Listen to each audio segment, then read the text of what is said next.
Good evening to those in the manosphere. This is the seventh Sensei, partnered with West Coast Sensei. Hope you gentlemen are doing all right. What's going on, West Coast? How are you today, man? Oosh, I'm doing well, man. I'm doing well, man. Glad to make it through another week. Ready to break down some literature and keep pressing forward, man. How's your week been? It's been pretty chill. Have been working on a lot this week. Our hiatus was definitely a shock to some of our viewers. And again, we do apologize to the disciples of the dojo. Big oos and respects to you, brothers. Your brother's presence alone allows us to keep the dojo up and running. So we appreciate all levels of contribution that you provide for us here in the dojo. That said, I hope you guys are looking forward to tonight's show. We're reaching the culmination of The Man Not. As we conclude the book, we'll be doing some final thoughts on the literature. We may open it up tonight. Don't quote me on that, but we may do it. So, West Coast, what were some of the highlights from the week? Have you been in the YouTube streets observing anything that's been going on? Or for more or less, you just took a vacation from, YouTube altogether? Man, the highlights of the week. I've kind of been in the clouds this week, but there's been a lot of good discussions that I caught wind of. There's some good debates that were happening on the Prophet of Thought series that I caught wind of. I caught that one-on-one with Nameless and Bernard Riley. No Biggles, doubt. one of the three Magi, Biggles. And outside of that, I heard that there was some there was some madness going around the sector where they're adding extra criteria to the high value male because that's the flavor of the week right now. So Absolutely. you know, you tell me, man, what you been catching as you've been perusing through these streets, man? So to add on to the prerequisites that have been added to the high value man conversation, I too have caught wind of that. I've also been the fly on the wall, if you will, for the conversation betwixt, Bernard Riley, the nameless protagonist, Big Oos, to one of the three magi. Tuning into Art of Immortal stream, the regular Saturday hangouts and Art Style TV as well. I think that there is an understanding that the space itself is going through a metamorphosis, if you will, despite the some of the negative things that have been occurring, that there is room for growth. Do you know what I mean? No doubt, no doubt. So you think that people are growing out of that idea, that dichotomy, that having one set of attributes versus the other doesn't make it mutually exclusive? Absolutely. So what I am starting to see now, and to add to that, right? Notice there's some conversations that aren't happening as much anymore. Mm-hmm. The game conversation is starting to dissipate, which is ultimately, it's reasonable because we've come to the consensus that that word, right, the terminology is synonymous with knowledge and wisdom. However, it's who does the terminology suit? And now we're moving away from that conversation. And I'm thankful for that we're getting more serious and politically oriented. We're getting brothers to focus on more of what's happening in the political environment versus the YouTube entertainment environment, if you will. I coined it the WWE situation. Oh, okay. So we're moving away from the WWE situation and going into more of the seriousness for that will affect our livelihood as black boys and black men, which should have it should have been on the table, and action items should have been a part of the discussion. But I'm glad that it's happening now. It's never too late, is what I always say. No doubt, no doubt. Also, big shout out to Stream Elements for hating on me right now. If you guys didn't know, we have upgraded the bot, and we got Stream Elements in the building. And if you ever want to test out your 8 ball fortune in the midst of this discussion, all you have to do is put an exclamation mark, type 8 ball, and then put in a comment, and it'll respond to you. As you can see, I gave a big oost to the 8 ball, and it told me that I don't have to lie to kick it. So I don't know what that means. I don't know if I'm out of the magi or not. I don't know if they telling me, I'm out here fronting for the folks, but that's a cool little feature, cool little fun feature we decided to add to the stream just to keep things going. But yeah, man, without further ado, man, we've reached the conclusion, man. Well, before we dive into it, man, what has been your thoughts overall as we've been covering this literature? This literature was deep, man. It we initially, and that's the funny thing is, each chapter we've only scratched the surface of what this literature entails for the 500 we have in the building. We only scratched the surface, which is why we implored brothers to buy the literature and take a gander or read it themselves so that they can get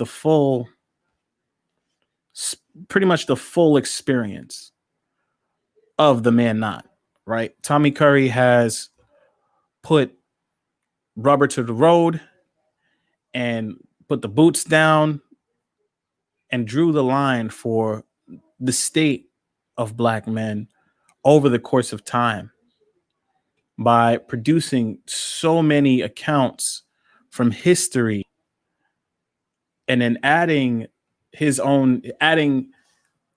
take on these situations. You couldn't ask for a more beautiful, or I hate not to say beautiful, right? But an astute observation of the events that have occurred. The saying is often, those who do not pay attention to history are doomed to repeat it. And Tommy Curry has put together this piece of literature in a way where if you read the book, there's no excuse for you to repeat what has already occurred, if that makes sense. No doubt. So, man, I would say straight out of the gate, it was like a gut punch, man, to so many stories of black men and boys that have been their lives being snuffed out. And some of these names that many people may not know or can even connect the dots. Like prior to our hiatus, how I broke down the connections between The Green Mile, which is that movie with Tom Hanks and Michael Clark Duncan, being the reimagined version of George Stinney Jr.'s story, which was the youngest black person to be, or the youngest person, but more importantly, youngest black person to be executed via the electric chair. And the verdict happened within 10 minutes. The jury, all they needed was 10 minutes to sentence this young man to death for a crime that he did not commit. So less than an episode of your favorite TV series currently, it took them that amount of time to conclude a young black boy's life. And this is at the this is at the fifth chapter. You were diving into this story, but there's other accounts that are more heinous and gruesome. You know, compared to how they choose to send black men and boys out, if you will. I couldn't Mm. help I couldn't help but shed tears for a lot of our fallen brothers.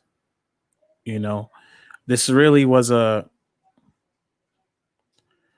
piece of literature that put me in a space of understanding. There were times where I was angry, and rightfully so, seeing that when we talk about these things, they minimize it. Society as a whole minimizes our issues, right? With phrases like, oh, it's not that deep, or you're toxic, why are you being so defensive? Completely disregarding that the nature of our lives as black men and boys, if you were to look at a game of chess, we're playing defense offense while other groups of people are playing offense defense.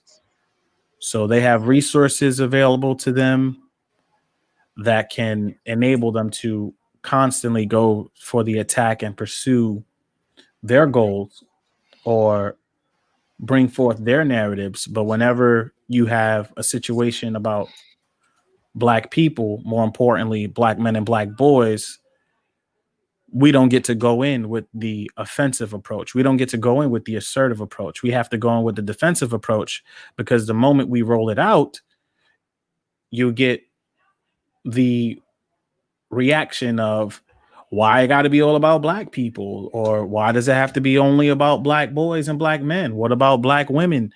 What about black girls? And to my point of history repeating itself, my brother's keeper, then enter Black Girls Rock. My brother's keeper, a flame that hasn't been snuffed out completely because it still exists, but could use some kindling. It could be, we need Brothers to Kindle programs like that. And now, in the current political climate, we get an advertisement for strippers to educate us on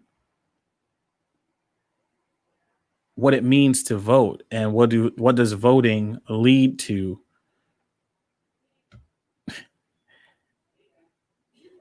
And so many content creators have put their piece into this situation where you have, again, strippers. Last time I checked, when people thought of harlots and Jezebels, right? Those were the failures of that society. Like the underbelly, they were the gutter. You couldn't put a whore or a Jezebel or a harlot as a queen or into the kingdom of any sort. I mean, I can't find a civilization throughout history that crowned a harlot and said, this is the queen. She is the who should be on the pedestal. But in 2020, present day, you can have mediocre strippers on a political platform telling us the importance of voting, which tells me two things. And I found it very disrespectful to both black men, but more importantly, the black women that are against that kind of thing, right? Because now by association, that's their image. And it also exposes veganocracy in a way. It lets them know this is what your masters or your handlers think of you. You're not capable of exceeding what they just displayed. Getting your booty to the pole is all you're good for.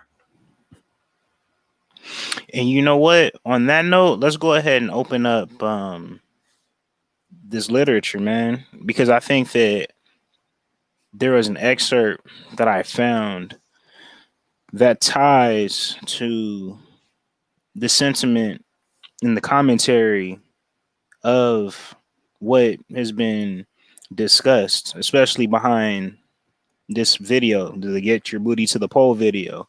Correct.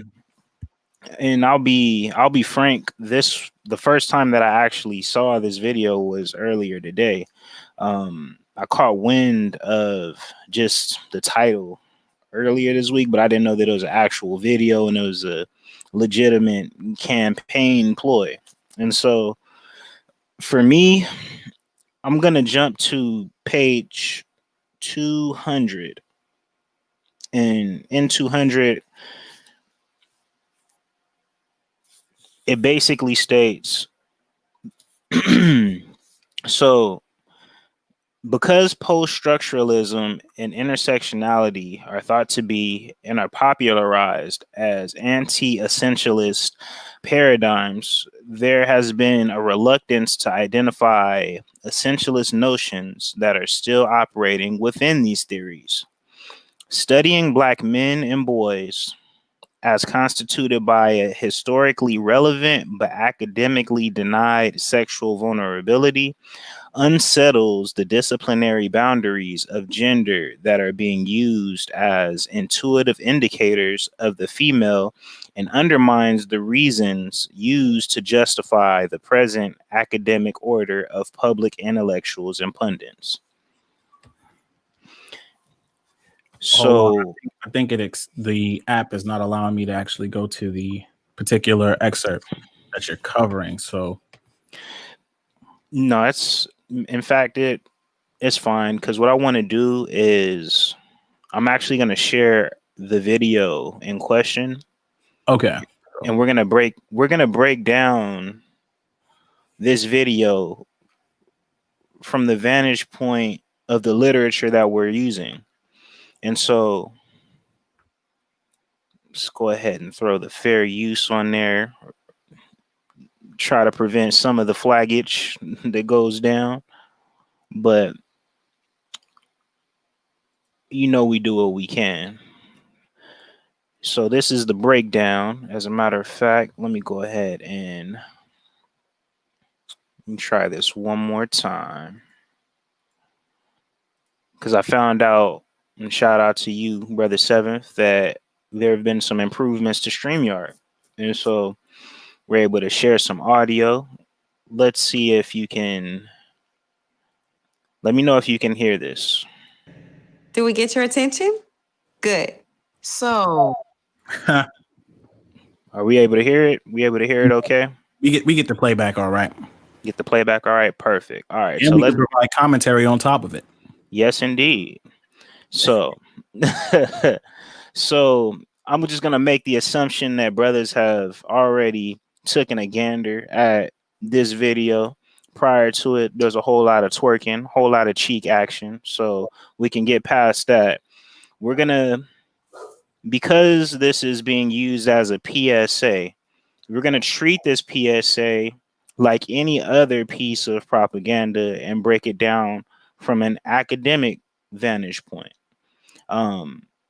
So let's see what type of information that they're trying to provide to us as a demographic. Let's go ahead and play that beautiful beam footage. Good. So you're really not gonna vote? You know it's more than just the president on the ballot, right? Check it. A district attorney decides who to prosecute, including whether or not to go after dirty cops. Do you know who elects the DA? We do, but you don't want to vote. Can't make it rain if you locked up on some bullshit. Time out. Okay. So there's a few points here that were made. One, was the call to action to vote, saying, "Are you Mhm. really not going to vote?" As Right. we've discussed in the Man Night, that especially in the gynocracy, shaming language is the number one tactic that is used along with guilt. So that was the first thing that I noticed. The second thing was the built-in assumption that the audience member that they were speaking to was ignorant that voting only included the presidency and no other um actual piece of legislation. I noticed that there was a built-in assumption that the audience member that they're trying to speak to doesn't know that actual voting doesn't pertain strictly to the presidency. And then to top it all off, the part that messed me up was old girl right here. We do, Wait, but you don't want to vote. right Can't here. make it rain if you locked up on some bullshit. You can't make it rain if you locked up on some bullshit. Man. So at this point, we have an idea of the demographic that they're assuming. We can kind of assume like they're talking to, right? Making it rain if you locked up on some bullshit. You're suggesting that you're talking to most black males. This is dedicated and this is geared towards most black men. So with that said, you have strippers, you got all types of cheeks clapping in the midst of information being brought up. You have built-in assumptions that they're not educated and that the information that you're providing actually is informative. For me, this is an insult off top. If this presentation is for the millennial black men, this is an insult, in my opinion. Just based off of the information that they're providing and how they're providing it, as well as the little joke about you can't make it rain if you locked up.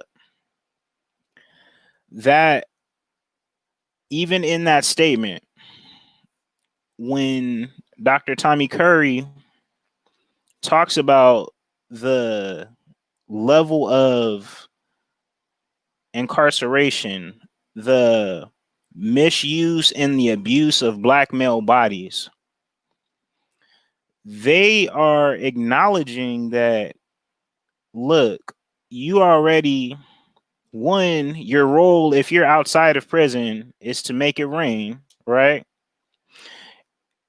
Also knowing that the probability of you being locked up and incarcerated is high. So I'm able to get this joke off.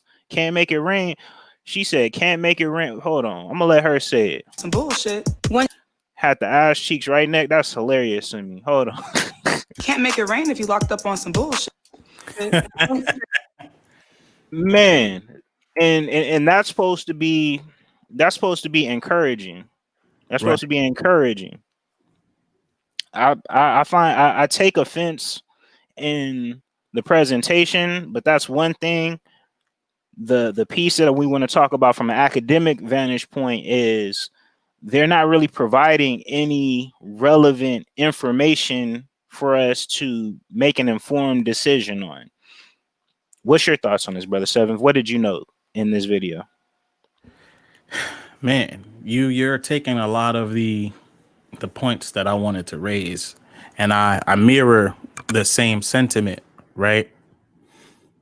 But notice the imagery at hand, right? And some people may provide pushback. Oh, how do you know they're talking about black men? Well, even with that snide remark or joke, you can tell. And even look at the nature of this advertisement when you review music, right? Our music or hip hop, current hip hop now, and some of the things that became a part of the conversation. Oh, black men, why are black men so offended by WAP when they've been talking about strippers and hoes for the longest time since the 90s? Right? Pay attention to that question. And then fast forward to present day, we get a political advertisement like this one. So by default, this is immediately a message to black men, right? Because you have all of these, I call them hood tales. You have all these hood tales about dudes who go to clubs and they want to make it rain, and they have these rather interesting stories to share with other brothers via barbershop talk, whether it happens in this particular space. So viewing this lets me know, right? And I don't think it was a message to anybody else, because point to me a culture that would put something like this in a political sphere, and a public sphere at that, you know, and celebrate over it. And off of this particular advertisement, the reactions from black women in particular have been fairly positive. They have been very accepting from what I've seen. You have the most, because now I need to get down into what the word most means. Most black women celebrate this kind of advertisement, you know, following with the phrases like, yes, sis, you know, fuck it up. And then you have that small handful of sisters that are offended by this. But this was directly targeted at black men. Come on now. After so many advertisements that we've seen in the past, they used to put like the woman on the fucking what's that on a muscle car to sell a burger. Mm-hmm. Like, now you have, again, mediocre strippers on a pole telling you to go vote. But let's continue to watch this beam footage, because there's a part in here that I wanted to get to. But carry on. I'll digress for now. All right. Got you. Trades and coding taught in our schools. Then vote for the school boards that will prepare us for the job market. Want to end cash? Right here. Pause. Play that back one more time. West Coast. Which titties, bruh? Which titties, bruh? When she's getting into the school part, right? Which is discussing education. Okay, I think it was old girl right here. All right. Schools. Then vote for the school boards that will prepare us for the job market. Oh, okay. So go ahead, spit. Here we are looking at society's failures, talking about being prepared for the job market in school.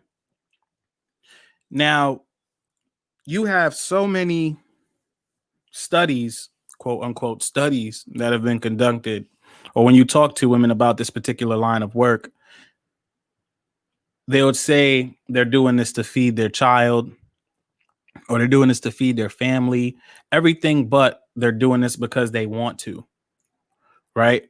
Or there's no jobs available. But what I'm seeing currently with all these jobs disappearing, because a lot of jobs are going as per COVID, right? Which means they weren't even willing to work at retail, which is funny because most of them work in retail now and they're losing their jobs. But they weren't willing to work in retail or fast food, but they immediately opted into selling their bodies.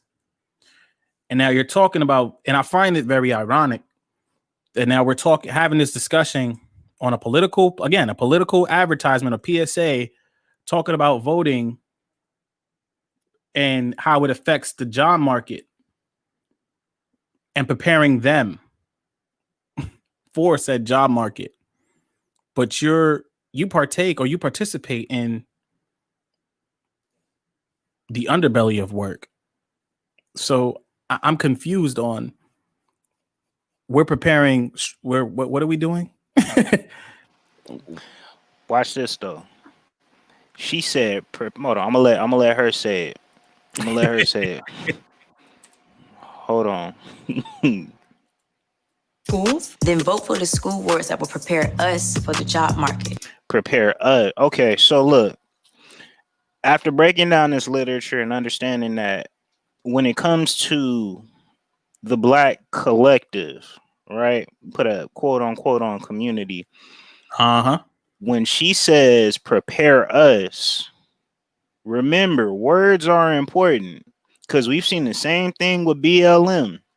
When they Absolutely. talk about us, or you talk about the black community, when she's saying us, I can put $100 on this. When she say us, she's talking about black women exclusively, right? Because again, your flesh, gynocracy wastes no flesh, bruh. That's why when she says us, Mm-hmm. us, come on, us. This is the same. This is the same one talking about you can't make it rain if you locked up On some you, bullshit. Don't you on gotta some bullshit, quote, you gotta quote it. And then mind you, right? look at the importance of what she's saying, and then look at the distraction they display on the right hand side. Help us, as them cheeks clap. Round of applause.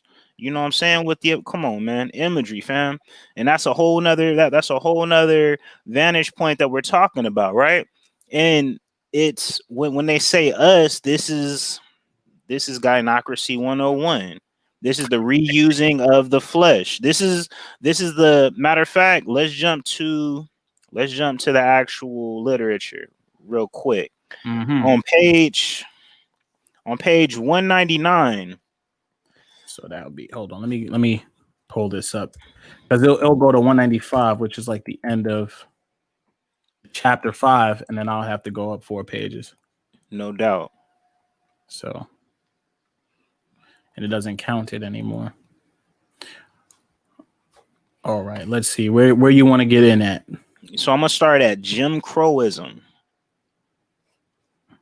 So Dr. Curry states Jim Crowism and the specific violence, both physical and sexual, endured by black men and boys for the better part of a century are completely ignored in favor of an abridged account of black masculinity that is defined by the interest-specific classes in propagating the myth of black men as savages.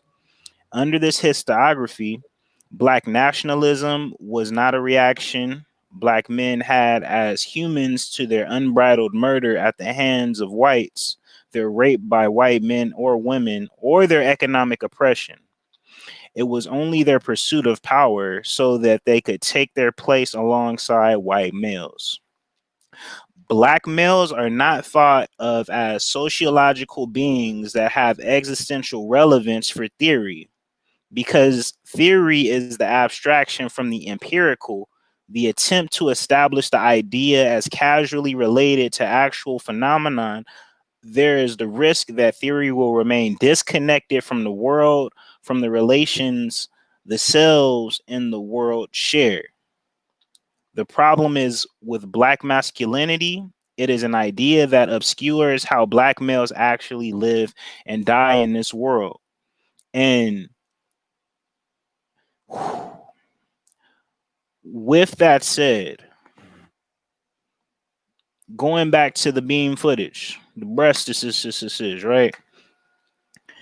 Black male identity in our actual experience in our day-to-day lives are reimagined. And when these imaginings are left up to the interpretation of our handlers, our owners, just like Nameless had called out, they get to set said precedents. And so all of our reality, all of our actual experience, all of the reactions, even in the built-in assumptions about us being locked up, us objectifying women, quote unquote, us being uneducated, they are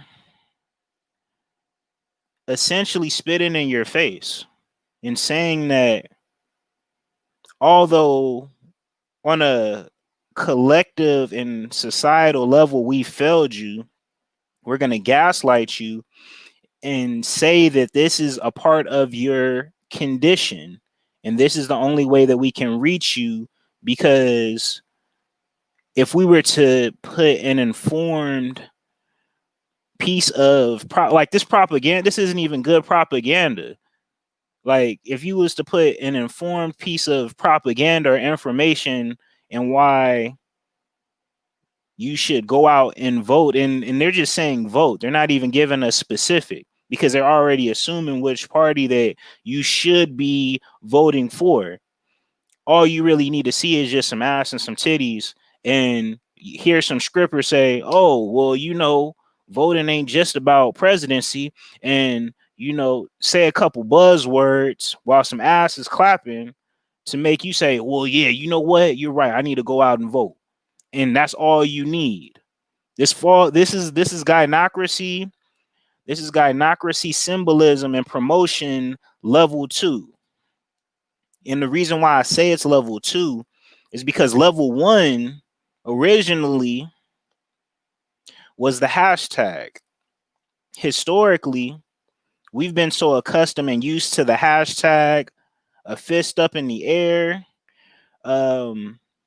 maybe a song that speaks to some of the plight of quote unquote black people, which this sector and PhDs, ambassadors, content creators, including and not limited to ourselves, have deconstructed this. Now that hasn't worked, they're stepping it up to level 2. They're trying to speak to our sexualized nature in its perverted form that they've conditioned us to be accustomed to it. Do I see the ass and titties? Yes, I do. But your assumption in how I'm seeing these ass and titties, you're assuming that my base nature is going to make me make an emotional decision on a decision that requires actual logic. And the reason why you believe that is the case is because, as Dr. Curry says, as we've all been speaking about in the gynocracy and what this experience is like, us as man-nots, we are flesh that is regeneratively used and manipulated, and all of the stereotypes that harken back to the black macho. When we were talking about the black macho, we were talking about the Duluth model. When we're talking about a lot of the white supremacist philosophers who are coming up with these ideologies that all black men were savages, this is the culmination of it. This is the literature in real time. They think that, oh, they have a space, they have a sector, they've read a few books. Okay, let's find a way to. This is supposed to be promoting to our sector right here. You got the you got the 2-for-1 right here. You got the 2-for-1 right here. Then vote for the school boards that will prepare us for the job market. See them cheeks clapping while you got the double. You got. Listen, man. You got the puppies and you got the cheeks at the same time. While she's 2-for-1, talking about, you guys are focused on education, right? All right. So look at these titties. Look at the American stripes and flags, and look for these dog whistle keywords, because you can relate to that. You've done a little bit of research, and that's all you need, right, bruh. That's offensive. And with that, I pass the mic off to you, Brother Seven. All this does is highlight what Tommy Curry has already covered in the book The Man Not, which is the pathology or the line of thinking that these people have for black men and boys in particular. The whole being incapable to think beyond their own phallus, using sexual referenced content as a bargaining chip to vote in an upcoming election. Not the standard commercials where you would have the candidates say their name and they approve of a certain message. No, you don't even have a presidential candidate making an advertisement for this. But now you have insert, again, bottom shelf, mediocre women. And notice I didn't see not one white stripper in this ad. All of them are black women. So really think about the subliminal messaging that they're pushing. It's almost it's a part of their rituals. It's a part of the rituals, fam, where they're just putting down the incantation. It's witchcraft, bro. It's like witchcraft. They're putting down the incantation, and now they're just reciting words to have that double effect. And as you said it, look, you got the breasts, you got the yams, as brothers call it, on display. I'm pretty sure ain't no one looking or hearing what's coming out of her mouth because they're looking at the yamage. They looking at the maximum, quote unquote, maximum yamage on the screen, right? Mm-hmm. and the double D's. They're not paying attention to the words that are being uttered. Like, yeah, yeah, I need to go out and vote. Cause I gotta support, I gotta support them scrippers, they said go out and vote. When she said you can't make it rain if you locked up on some bullshit, I wonder how much brothers that looked at that screen and said, facts. Yeah, that's true. That's true. I gotta make it rain. Hey, I gotta pull myself up by my bootstraps, man. Tiny Tim, I was talking to Tiny Tim. He was telling me the other day, but now, now that hey, she got yams though. And she said that, she was speaking to me, bro. We be getting locked up every day, bro. Exactly. Yeah. Like, come on, man. Y'all gotta stop it. You know what it reminds me of? And I'm gonna share this right here. Share this right here, bruh.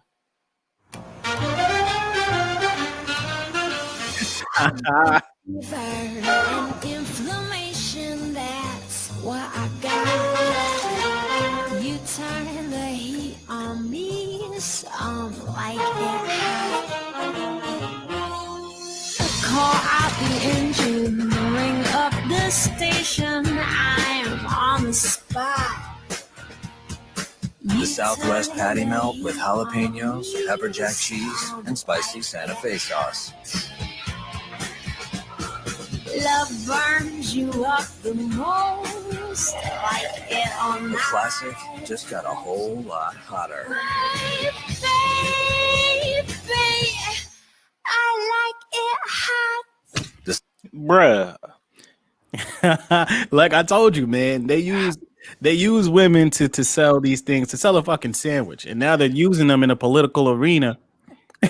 I never seen a woman eat a burger like that. Here's my question. Why is it that a burger commercial that's selling sex has more class than going out and voting on actual policy? Exactly. Yeah, look, man. For the viewers, 400 we got in the building, you about to hear a lot of laughter, man, because this is comical. It's a joke. It's a joke of what they're trying to. As we expose the wiring, I can't help but laugh, and I'm pretty sure West Coast mirrors the same sentiment. So prepare to hear a lot of laughing, but we're gonna continue to push the information to you brothers, man. But continue on, West Coast. Yeah, man. I'm extremely insulted because you have a burger commercial that's, pushing a sandwich. And you know what's funny? This is the funny part to me. I pulled this from an article. Carl's Jr. abandoned its slut burger ads. They got flagged down for this. This was too much. So when you talk about holding the line, right? And what are the repercussions when you don't hold the line? Wait. Hold up. Let's dive into what's too much. This was too much. Notice something that you ain't seen in that commercial. I ain't seen not a sister in sight. So this was too much, and this had to be taken off the air. Right? But go back to that other wonderful beam footage. Oh, this is acceptable, though. This was acceptable. This was right up the alley of what the voters think. This is not offensive at all. You can't call this a slut anything. because these two that you see on screen are queens.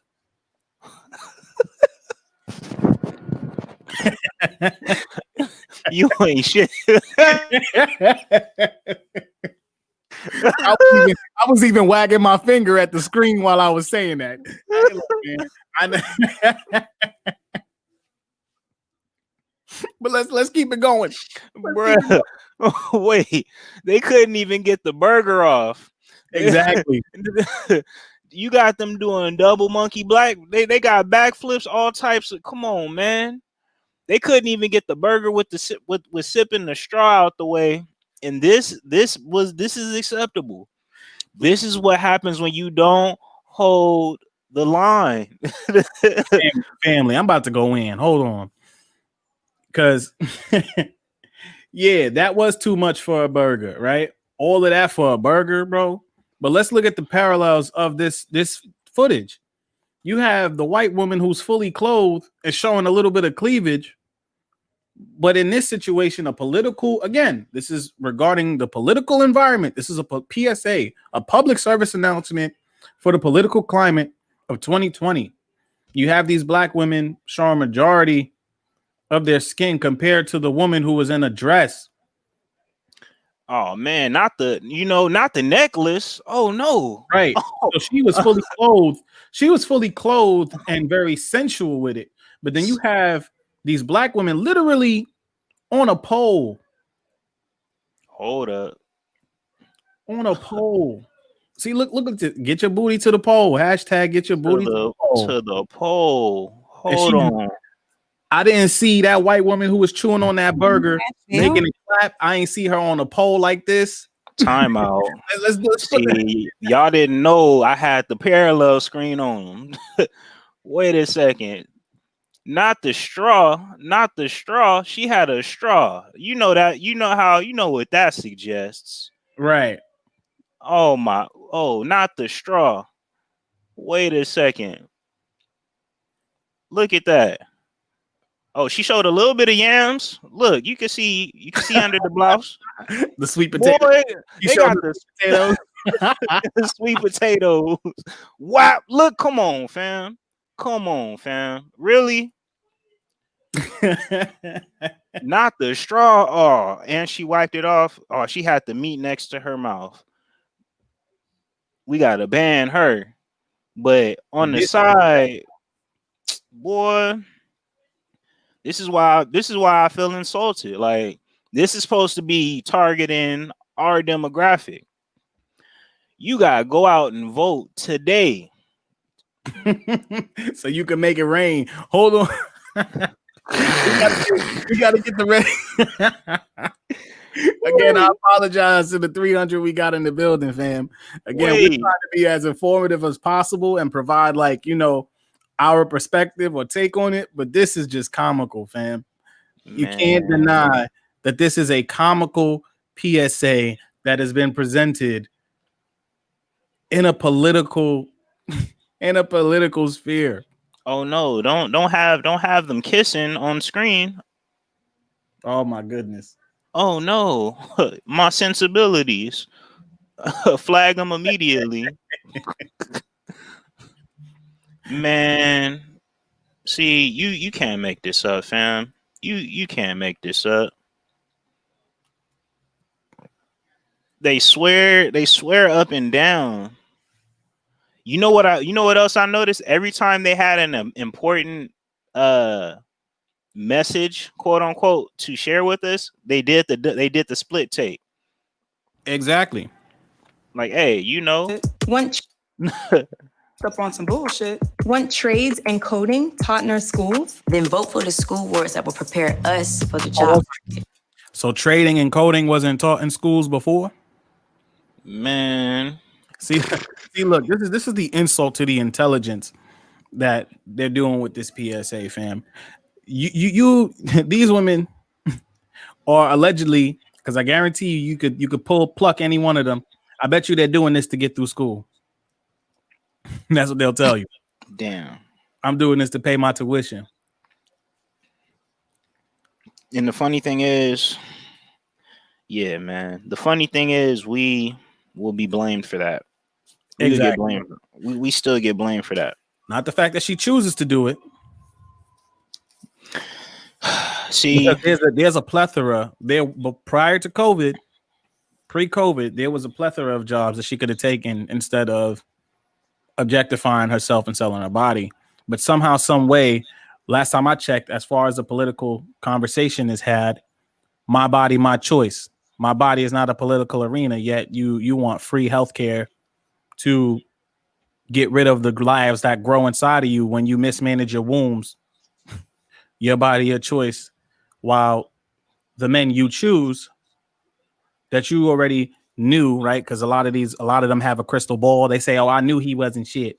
So if you could read the future with your crystal ball, why did you decide to let this man pass his seed on to you to carry his seed? But oh wait, you want the free healthcare to abort it, right?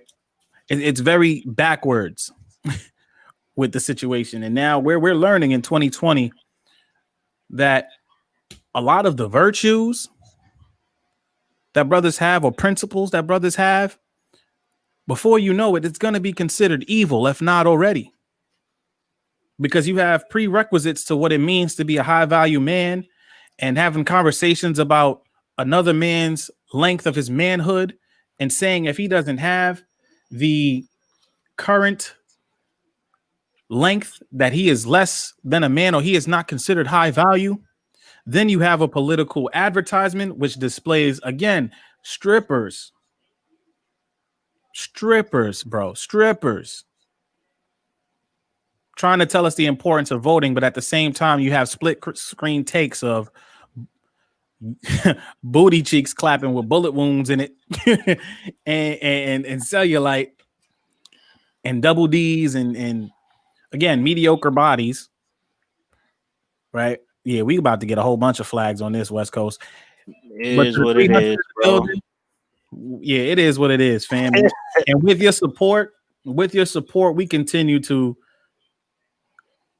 deliver content that is going to be informative but frank at the same time, because we're done with the illusions, man. We're done with the backhanded on messaging. We're finished with this whole your truth, my truth. We're looking for the truth, right? And when you have multiple accounts and pieces of literature and studies that have been conducted and astute brothers that come together in a space, this goes without saying that there's multiple things that you cannot deny as far as this black misandrous rhetoric that is pushed towards the black man. We know it as, the red pill candidates or blue pill ciphers, right? Which is the dudes that opt into black misandry off of the strength of protecting their queens because they want to protect mama. Bro, it's to the point where they're willing to do this and say things, the darndest things out their mouth for women that they don't even know. Well, we got way more bean footage in tandem with the literature, but let's get through this one first. But Brother Seven. Round of applause, baby, make that air clap. Drop it to the floor, make that air clap. Round of applause, baby, make that air clap. Drop it to the floor, make that air clap. Let me see you bust it, bust it, bust it, bust it, bust it, bust it. Baby, drop it to the floor and bust it, bust it. You ain't shit, West Coast. You ain't shit, fam. They didn't even y'all didn't even go all the way with it. Like, fam, y'all didn't even go all the way with it. Like, if you really gone insult our intelligence like that, you might as well have gone all the way. Just gone full throttle with it. Because you was half stepping with it. Mm-hmm. Like, if you really believe that we are nothing more than these savages that think only with our penises, our manhood, our intellectual capacities aren't really up there, then why are you even talking? In fact, hold on. There was this one sister right here. I had to call it out. Had to call it out. All these tropes, bruh. All of these tropes. That's the funny thing. All of these tropes that are in this 1 minute commercial. It's the funniest thing to me, bruh. You do. But you talking about, oh, they gonna pick who they gonna pitch out it. Ferguson just like Hold on. Yeah, look, man. Go ahead, spit. Officials that feel the same way you do. But you talking about, oh, they gonna pick who they gonna pitch out it. Who's saying that? Ain't nobody saying that. At least in my camp, at least here in this sector, a lot of the assumptions that you have of us, it's reflecting in the language that you're presenting in front of us. Right. Are there a certain sect of brothers who may feel that particular way? Sure.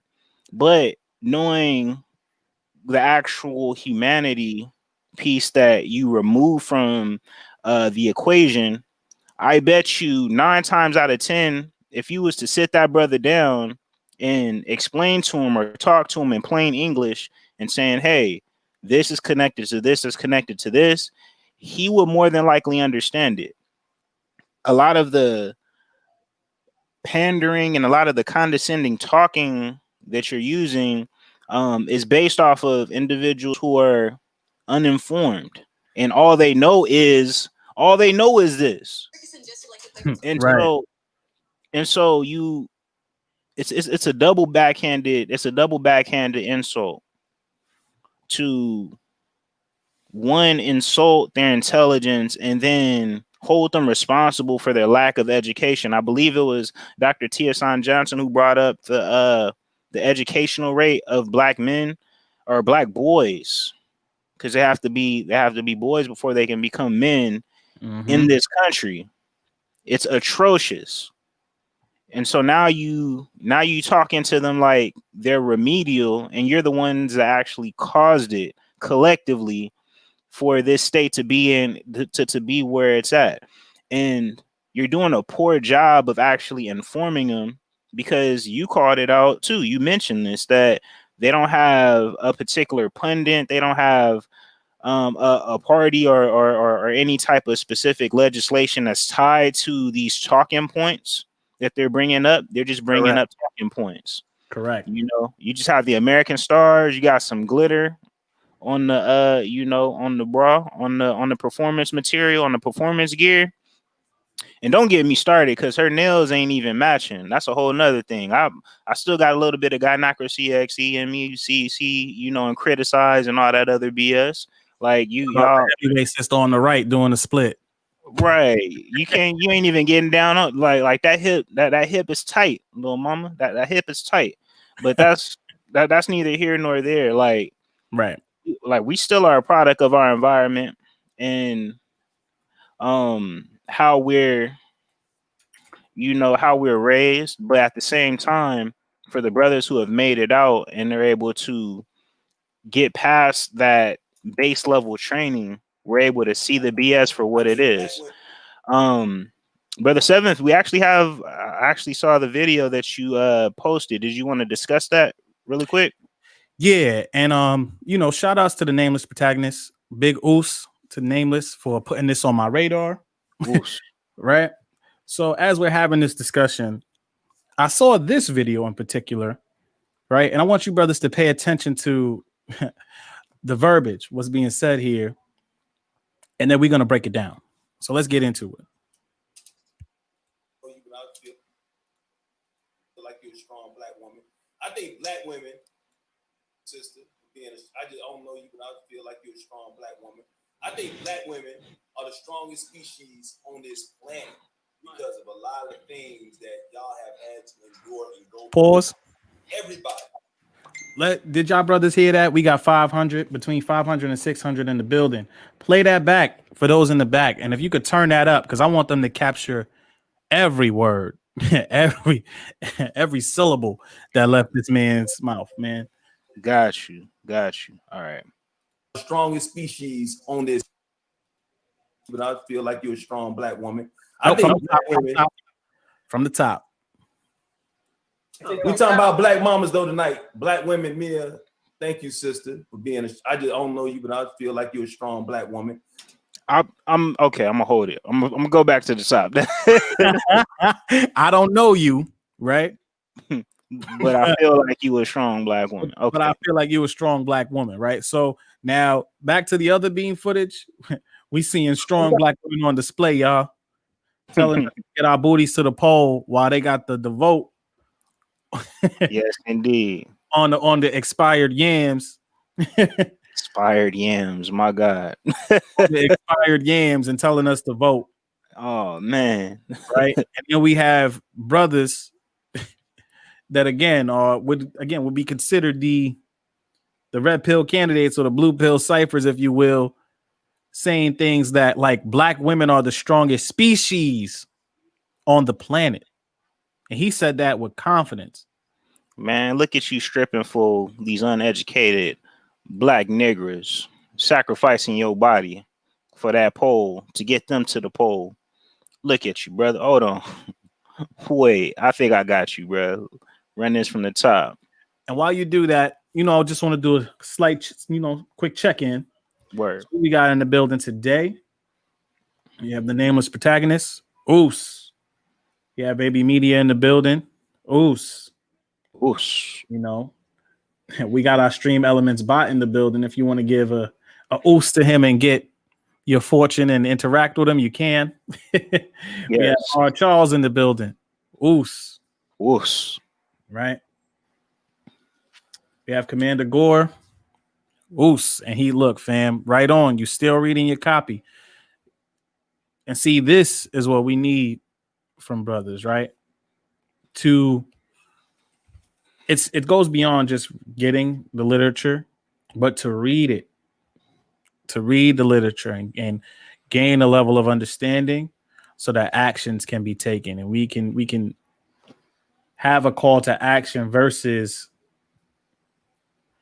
what we have now, which is things like what you see on screen. Facts. Okay, we're gonna do a little bit of magic right here. A little bit of magic right here. You feel me? We talking about black mamas though tonight. Black women, Mia. Thank you, sister, for being. I don't know you, but I feel like you're a strong black woman. I think black women are the strongest species on this planet because of a lot of the things that y'all have had to endure and go through from everybody else on this planet. Can I get an amen? Amen. A double amen. Church.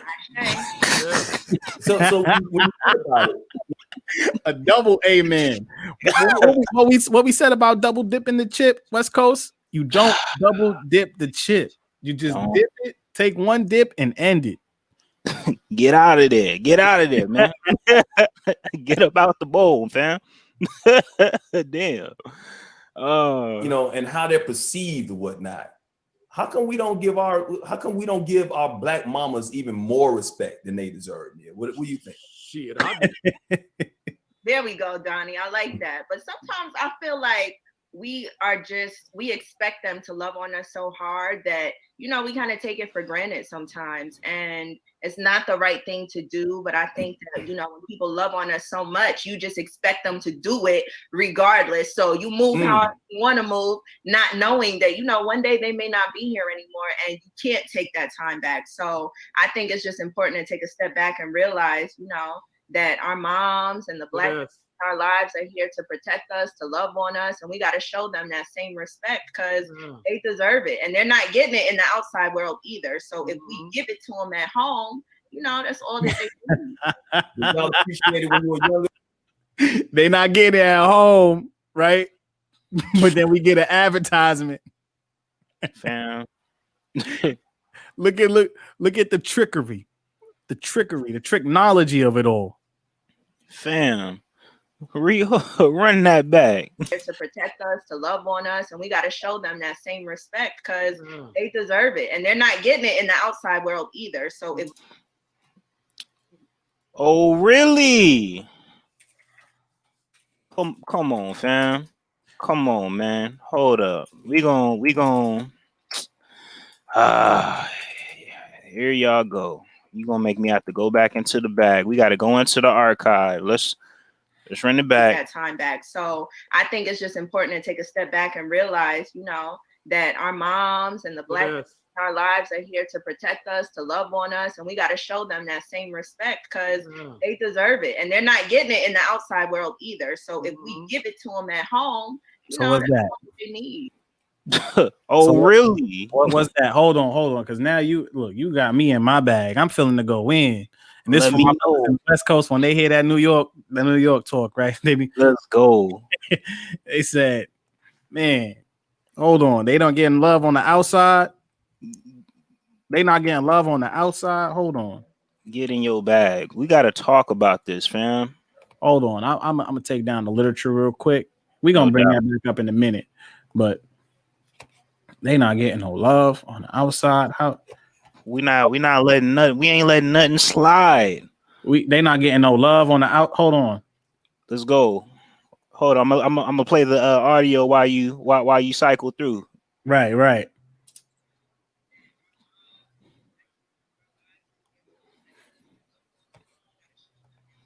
Hold on. I don't think they picking it up. But no love on the outside, right? No love pay attention to the verbiage. We're not getting enough love in the outside world, right? Not enough love on the outside world, right? Look at this. You see all of that in its glory. Oh no. They're bowing down to her. And look at the subtext, how she conquered the world.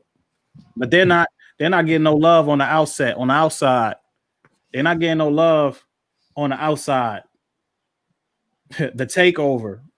Now, see, these are some strippers that if they had them on that advertisement, that fit right in, man. And maybe that would have been a little more tasteful or palatable for some of the brothers, but they chose the bottom shelf. But the takeover, no love on the outset. No love on the outset. They feel so strong. No love on the outset. And you know what's interesting? One of these founders that started this movement in particular was caught doing some weird ritual. There's an article that I'm gonna pull up about it. No doubt. I'm gonna let the footage run while you pull that up. No doubt. Keep going, man. Keep spitting. Our lives are here to protect us, to love on us, and we got to show them that same respect because they deserve it, and they're not getting it in the outside world either. So if we give it to them at home, that's all that they need. Did y'all appreciate it when you were younger though, or did you start to appreciate it more as you got older? Older. I got to give the disclaimer and warn the 500 we watching in the building. They're about to start revisiting their past and talking about their upbringing. But what they're going to be celebrating the failures of their mothers for not providing them with the proper masculine principle of frame in the home to be in a better position. But check this out. Keep going. Hey man, I appreciate mine. So I mean, my mom she had to catch the bus home at 12 o'clock midnight. Boy, I used to meet her at the bus stop every night at 12 o'clock midnight. You know what I mean? Make sure she got home, man. You know what I'm saying? So man, it's just comes to my mama, boy. I don't play. You know what I mean? That's the only. It's like it's just a part of you, just it's inside of you that you love her so much, man. Because to see all the things she went through, raising kids, growing up in the ghetto, you know what I mean, trying to do her best, man. We all gotta praise our mothers to the fullest, man. If we don't, you're a sucker. You know what I mean? You gotta love your mama. Don't be talking about your mom. The Bible says, honor your mother and your father, or your days will be short on this earth. So we, as black men and women, we gotta honor our fathers and our mothers, but our mamas, man, we gotta take care of them to the fullest, man. Did your mama shield you from things, man, that you didn't even realize, you were going through as a kid? I remember growing up, we didn't have a lot. We didn't have anything at all. Sometimes, I come home, the lights be off. She burn all the candles, whatnot, making a party, whatnot. You come home, ain't no food in the refrigerator, but she make you pancakes for dinner. And you thought that was a treat. You thought it was something. You thought it was something.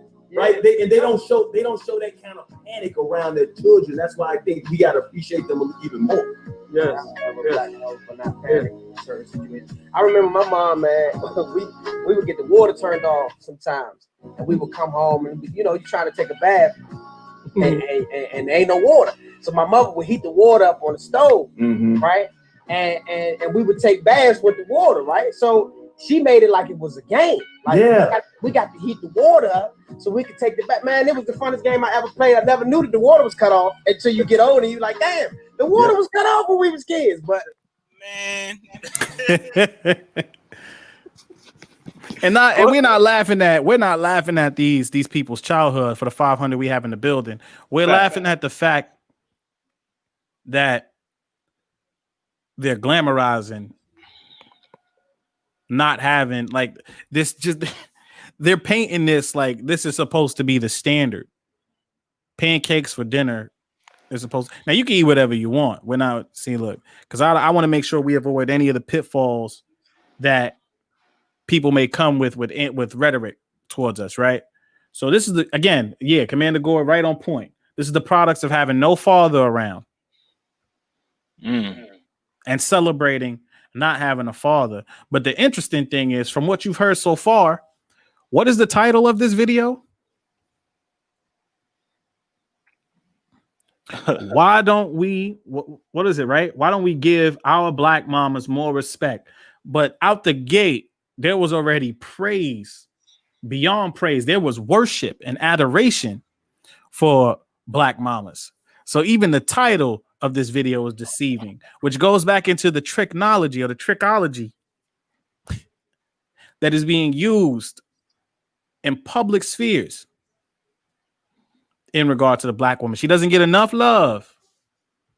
Hold on. Let me bring this back up. But we're the ones that's making her strip. Right. It's our fault that she's stripping. It's our fault that she's here. Right? How she conquered the world. American uprising. The takeover. We forced their hand into doing all of this. According to them. It's that double dip logic, man. It's that double dip logic where it all falls back on the black men. The reason why they had to go out and conquer is because you failed in your faculties of being an actual male and a patriarch. And in fact, it's a privilege that you're allowed to leave because you have such strong women. That's a privilege. You as a man, barring all external, legitimately external factors, is reduced down to an ideology. There's an ideology. It's a destructive habit of dismissing our rights and actual perceived problems into a type of abstract and naive hope, right? We're not going to talk about redlining. We're not going to talk about the intentional and design forced incarceration, miscegenation laws, policy, and not having a father in the home. All of that is ignored and swept under the rug because you just wasn't there. You didn't try hard enough. And all of the failings that, and I'm glad that you put that in perspective, right? All of the failings that actually occurred with no father being in the home are treated as accomplishments for the woman, and the black father becomes the scapegoat. And so there in itself, you have another portion or segment of the gynocracy where they're able to retain all the adoration without any of the accountability. Oh yeah, and check this out. I think I'm about to be barking up the wrong tree. Yeah, because let it be a father that did that same, basically going through those same trials, he wouldn't have been given that same amount of coverage or that same amount of benefit of the doubt. So this is an article, right? And there's many more like this. I'm going to show you in just a second, of one of the BLM founders, Patrice Cullors, right? Released a video of a ritual, and he goes back to the saying, there's no waste of black flesh in gynocracy, right? This is just one iteration of what is going on in the use of these souls, right? It's and they're on YouTube now, so the video performances and everything it's available for viewing pleasure on YouTube. But I do urge brothers to go in with their mind intact, because some of this will be very disturbing. And they're using, and then this is the crutch that they're using. So they're taking the orishas and they're putting it on the BLM label and calling BLM a spiritual movement. So as you could see right here, and the article is capsulated, and I'm gonna let you read this one, nameless. I mean, West Coast. I'm saying nameless. He probably hot right now hearing this. Like, this is disturbing as hell. Man, zoom in for me. Got you. Hold on, because I didn't know it was coming in that small for. All right. Ashe. Wow. Ashe is part of the worship of the ancient Nigerian god Oludarmi. Okay. Right. Mm-hmm. Now,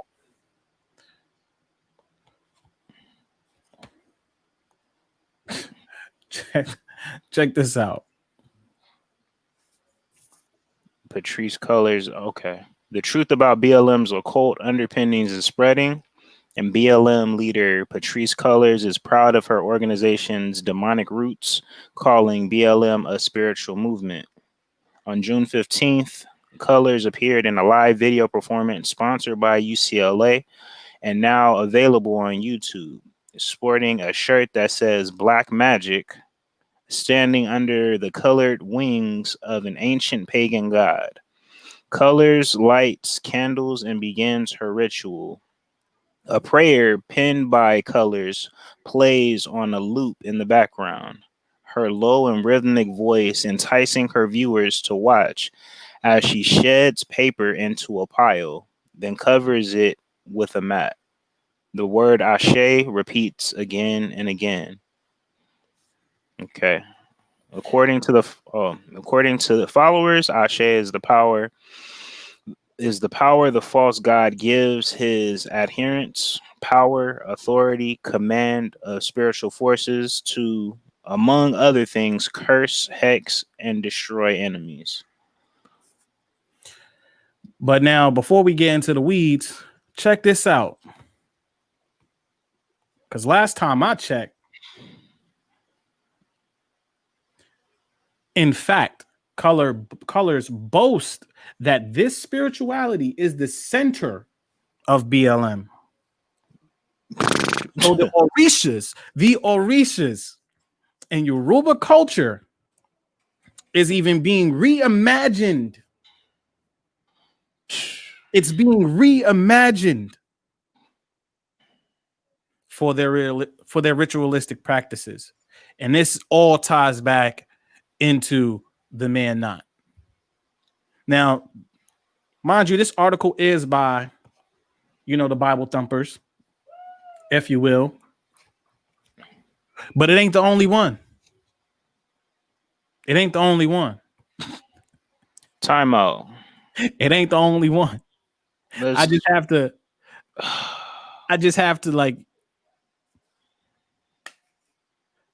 show y'all. I'm compelled to show y'all. We want the truth here in the dojo. And we want to put out the paths to said truths. Right? Now, there's multiple accounts of this individual coming out and putting this to the forefront for BLM. And remember, as per their mission statement, because I got to pull that up now. Oh no, I already got you. I'm hot. Oh, bruh. Look, what part of the Orisha is co-signed on this? We affirm the lives of Black, queer, and trans folks, disabled folks, undocumented folks, folks with records, women, and all Black lives along the gender spectrum. Like, yeah, fam. what Orisha approved of that? Point me to the Orisha. And they said that is the center of BLM. Right, their words, not my words. You saw it in the article. I could go back, and there's a bunch. There's a bunch of articles about her being involved with this. Right. Yeah. A bunch. Wall Street Journal. A bunch of them. You know, they're being a little clean with the pictures here on this article. Mm-hmm. But as you sift through the information, because see, this is the thing. Now, any information that is presented to you, brothers, we have 600 in the building. Any information that is presented to you, I implore you to sift through it. Sometimes truth is stranger than fiction. So I want you to sift through it. I know it requires a lot of work, and we're doing our best here in the dojo to continue to deliver the leads or the pathways to the truth. Not our truth, but the truth. And with a situation like this being the center, right? They're saying they're coining the Yoruba pantheon as the center of BLM. But again, what Orisha go down West Coast? What Orisha affirms or is in support, and not even just this. We got to go to their mission statement. We got to pull up where they're talking about disrupting the nuclear family, right? And I'm pretty sure they probably changed some of the language. They removed it. Wait a second. I think they removed it, bruh. Hold on, don't worry. I'm gonna check. I think they removed it. Time out. I'm gonna check. Her story about Black Lives Matter. Wait a second. So let's see. See if I still screenshotted it.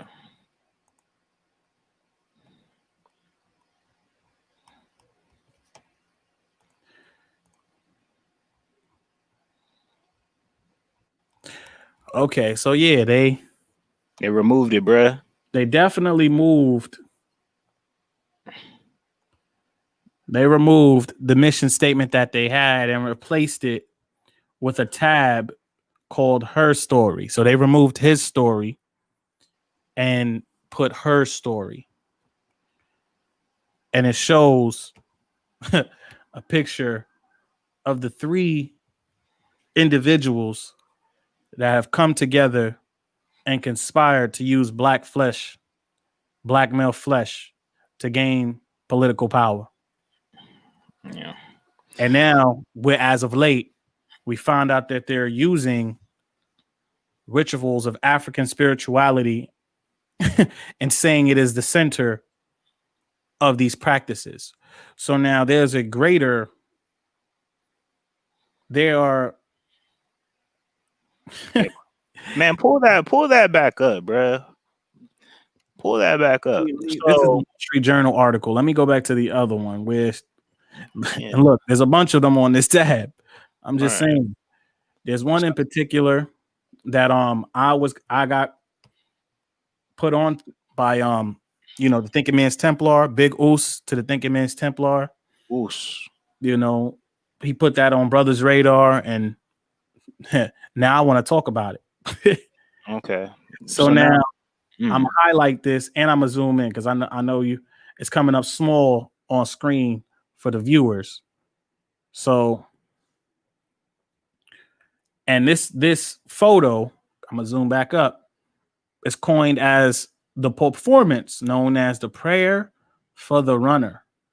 You see the wings that she has behind her. There's another photo with her with those wings on her back, and she's throwing clothing into like what appears to be a nest of some sort with lights and candles. I gotta find that photo. But this is now being coined as a spiritual movement. That's one. So I want you brothers to pay attention to the line that they're drawing.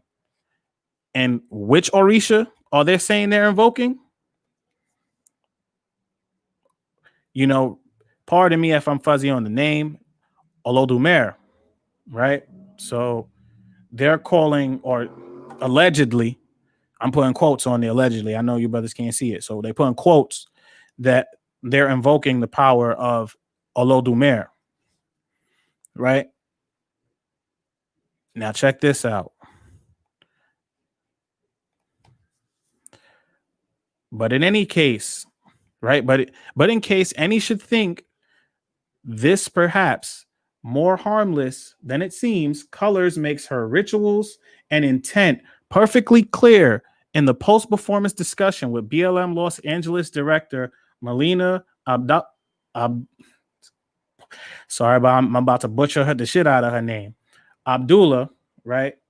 Who, like Colors, also gets her power and directions from the spirits of the dead.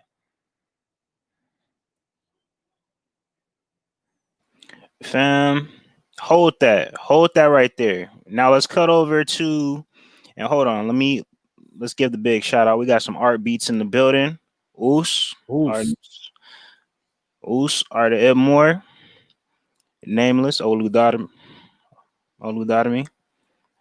Yeah. So yeah, we pointed that out in the about me, right? So we wanted to add on to that, right? Where it states Black liberation movements in this country have created room, space, and leadership mostly for Black heterosexual cisgender men, leaving women, queer, and transgender people and others either out of the movement or in the background to move the work forward with little to no recognition. As a network, we have always recognized the need to center the leadership of women and queer and trans people, to maximize our movement muscle, and to be intentional about not replicating harmful practices that excluded so many in past movements for liberation. We made a commitment to placing those at the margins closer to the center. So you're going to sit here and tell me that the Orisha that you're calling on is in line with what this mission statement, her story, is coming from?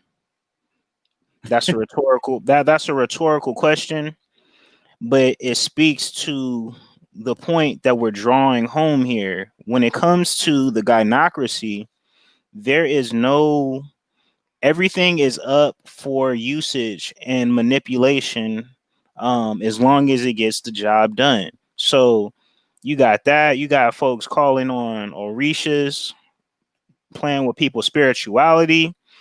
You got pundits talking about how they mamas essentially failed them as kids growing up, and demanding of them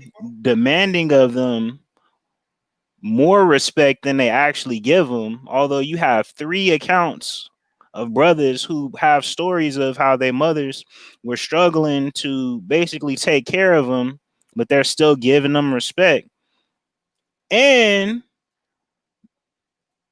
they got ass cheeks on the floor to tell you to go out and vote.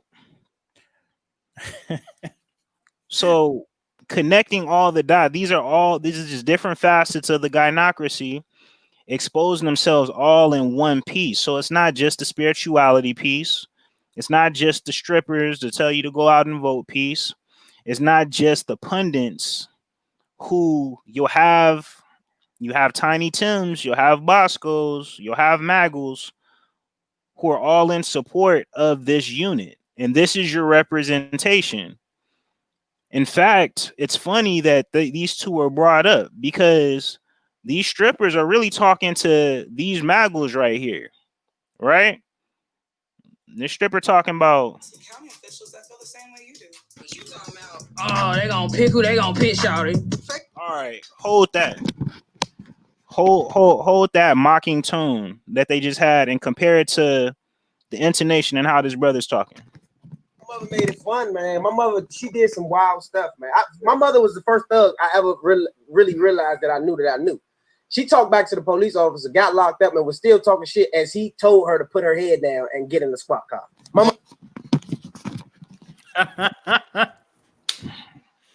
I rest my case. But the gynocracy doesn't exist. Nameless. Big ooze to that statement. But the gynocracy doesn't exist. You're getting it in real time, gentlemen. We have 1,000 in the building. And for those that are new to, the 7th Koast Dojo, this is just my optimism peeking through. I love to add 2 zeros to the number that I see on screen to pay it forward to what's gonna be in the dojo. So absolutely, we have 1,000 in the building, and you're seeing this in real time, brothers. This is the compilation or the dots of the gynocracy being connected for you to see it in real time versus having a discussion about it and being told you're crazy or you're toxic. Mm-hmm. Or it's not that deep. You know what it is, 7th? Well, all we simply doing is we just listen, man. This all we doing. This all we doing right here, man. Oh, we about to get another strike. Hey, man, we here, man. Let's go.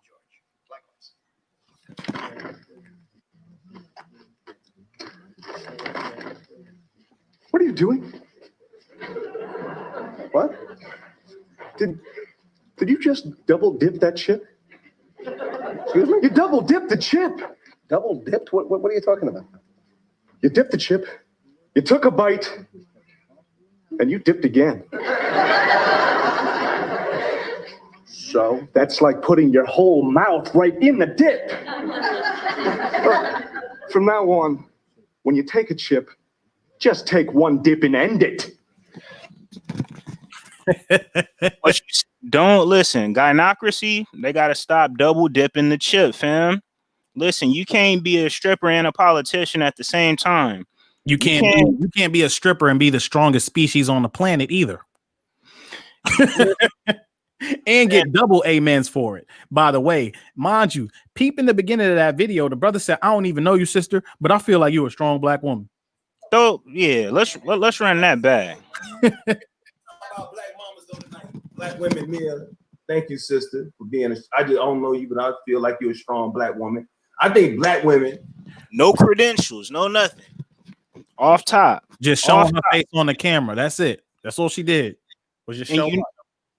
And for me, what gets me is the title talking about why don't we give our black mamas more respect. It's like, fam, off top, wasn't even 10 seconds in. You already answered your own question, fam. You answered your own question. It's the cognitive dissonance for me, fam. That's all that is. You can't hold on. The Orisha, like double. I think they need to double check which Orisha they speaking to, man. You can't be talking about how you hear the decenter black heterosexual men, and then be in support of and say that the Orishas are speaking for you and your movement. Don't double dip the chip, fam. Stop double dipping the chip, please. You know what? We gonna have to do a crash course today, and really, because the Orisha that was mentioned. Let's go. Let's go. Let me pull this. Let me pull this apart. I'll make sure to have some intermission for you. Hold on. Ferguson just selected their first black mayor. You ain't shit. You know, that's all they know is that's all they know is for. That's all they. But you don't want to vote. Can't make it rain if you locked up on some bullshit. Can't make it rain if you locked up on some bullshit, black man. So stay out of jail and vote for it. They didn't even say who to vote for. They just said go out and vote. That's all that matters. Mm-hmm. We're gonna have a little intermission. We have a little intermission while you pour that up. You feel me? So Did your mama shield you from things, man, that you didn't even realize, you were going through as a kid? I remember growing up, we didn't have a lot. We didn't have anything at all. Sometimes, I come home, the lights be off, burn all the candles, whatnot, make it a party, whatnot. You come home, ain't no food in the refrigerator, but she make you pancakes for dinner. And you thought that was a treat. You thought it was something, right? They don't show that kind of panic around their children. That's why I think we gotta appreciate them even more. Yes. Certain situations. I remember my mom, man. We would get the water turned off sometimes, and we would come home and you're trying to take a bath, and there ain't no water. So my mother would heat the water up on the stove, right? And we would take baths with the water, right? So she made it like it was a game. Like, we got to heat the water up so we could take the bath. Man, it was the funnest game I ever played. I never knew that the water was cut off until you get older. You're like, damn. The water was cut off when we was kids, but my mother made it fun, man. My mother, she did some wild stuff, man. My mother was the first thug I ever really realized that I knew. All right. Now, they're talking about, and again, nameless, you right on point, celebrating child neglect, right? But BLM, Miss Colors, Patrice Colors is saying that BLM is a spiritual movement, and they're calling upon this, right? The Yoruba culture or African spirituality. I don't see not one trans person in this piece of work.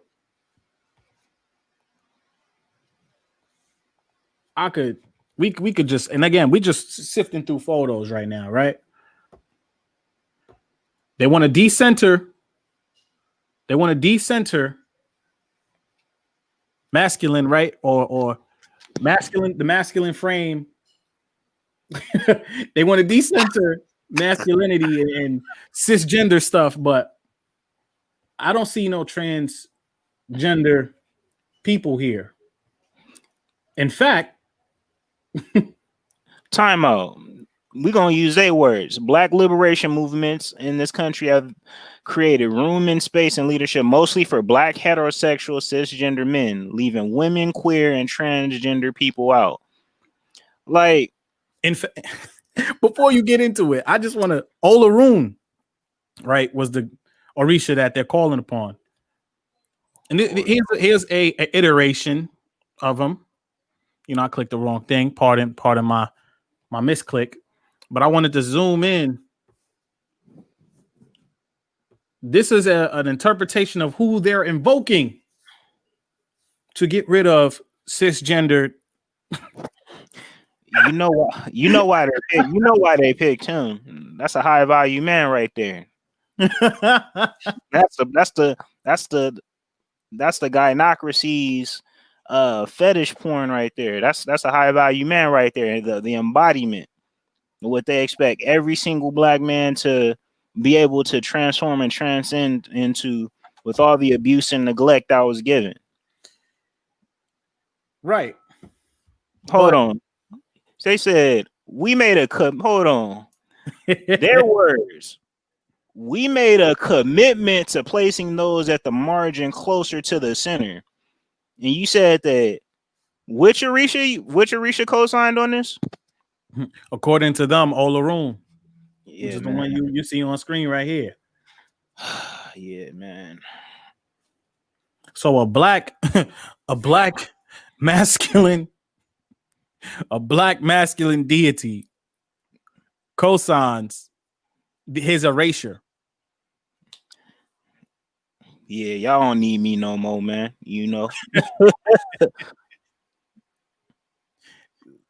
That yeah, man. I can't even see. That's the thing. I couldn't even.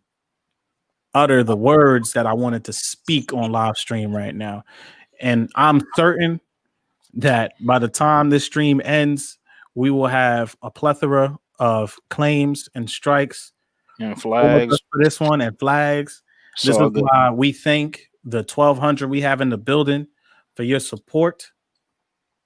And eventually we might, if we want to continue having conversations of this level, right, and really diving into this kind of stuff, fortunately, we may have to move outside of YouTube.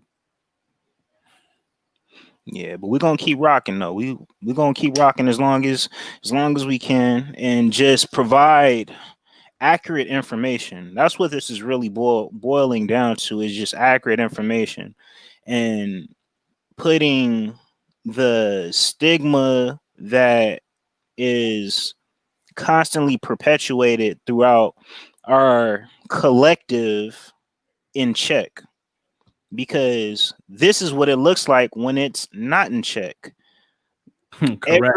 every piece of our culture, every piece of your body, your flesh, your mind, your human resource and capital is up for grabs. They're playing for keeps, all the way back to your African ancestry. You know, it just depends on what is of use, because clearly the movement in itself isn't about, you know, African spirituality or African principle. They're not even about a particular, it doesn't matter what sect or spirituality it is. It's just whatever works at the time. And the gynocracy will use its device, whatever device is needed, to push the movement forward. They say that in the agenda here, right? They say that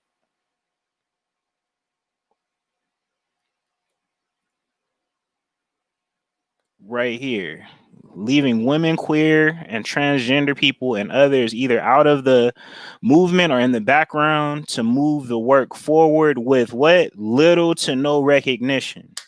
This goes back to the erasure piece that Tommy Curry talks about in The Man Not, that we're covering in this conclusion.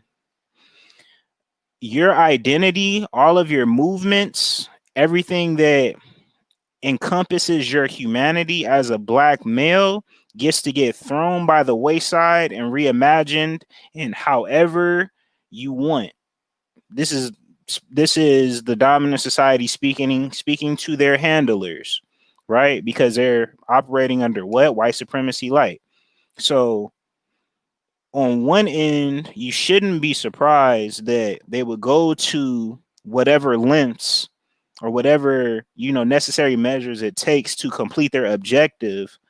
We're bringing light to this, so then when you see this in real time, and you may even catch some of the people that you know mentioning this stuff in passing, you can call them out on the BS. Because if you don't hold the line, this is the results that you'll see here. It doesn't matter what device is necessary. Right now, we're just talking about, you know, playing with people's spirituality, African gods, people's personal accounts of their neglect, strippers, trap music. It doesn't matter what. It doesn't matter. This is the observation that I've come to, and the conclusion I've come to. They have an objective. They just see whatever options available as a necessary resource, and they'll put it in place, right? And they're expecting, and they're in fact banking on your ignorance in order to push this forward. And when you have these breakdowns and videos within this sector who are able to deconstruct it, this becomes the actual challenge that they have to face against. Because otherwise, you know, throw Waka on, you know, for all of the hood dudes, you know, all they looking for is this right here. They disrespected you in the midst of trying to encourage you to vote. They disrespect you and shame you. Said you can't make it rain if you locked up in the strip, if you locked up on some BS. Like, either you're out tricking off your money to the strippers, or you just locked up on some quote unquote BS? Oh, that doesn't fit your lane? All right, cool. Let's talk about how you don't respect your mama or you don't respect black women off top. Although you have 3 accounts from 3 different black men talking about how they love and respect their mama. Oh, we can't hit you with that? All right, cool. Well, let's go to the Orishas, because you know everything is African centered now. Everybody's more Afrocentric, right? Everybody's a lot more conscious, a lot more woke. So let's go to the Orishas. Yeah, the Orishas, they bless this movement. And I'ma just, because of my black skin, I'm able to, you know, have a pass and say Ashe and say that, yeah, they're representing this movement. You know, this African deity supports everything that we're moving on. It's okay. It's totally fine. It doesn't matter what you. In fact, if what's another example? I can't even think of anything else that could be brought up.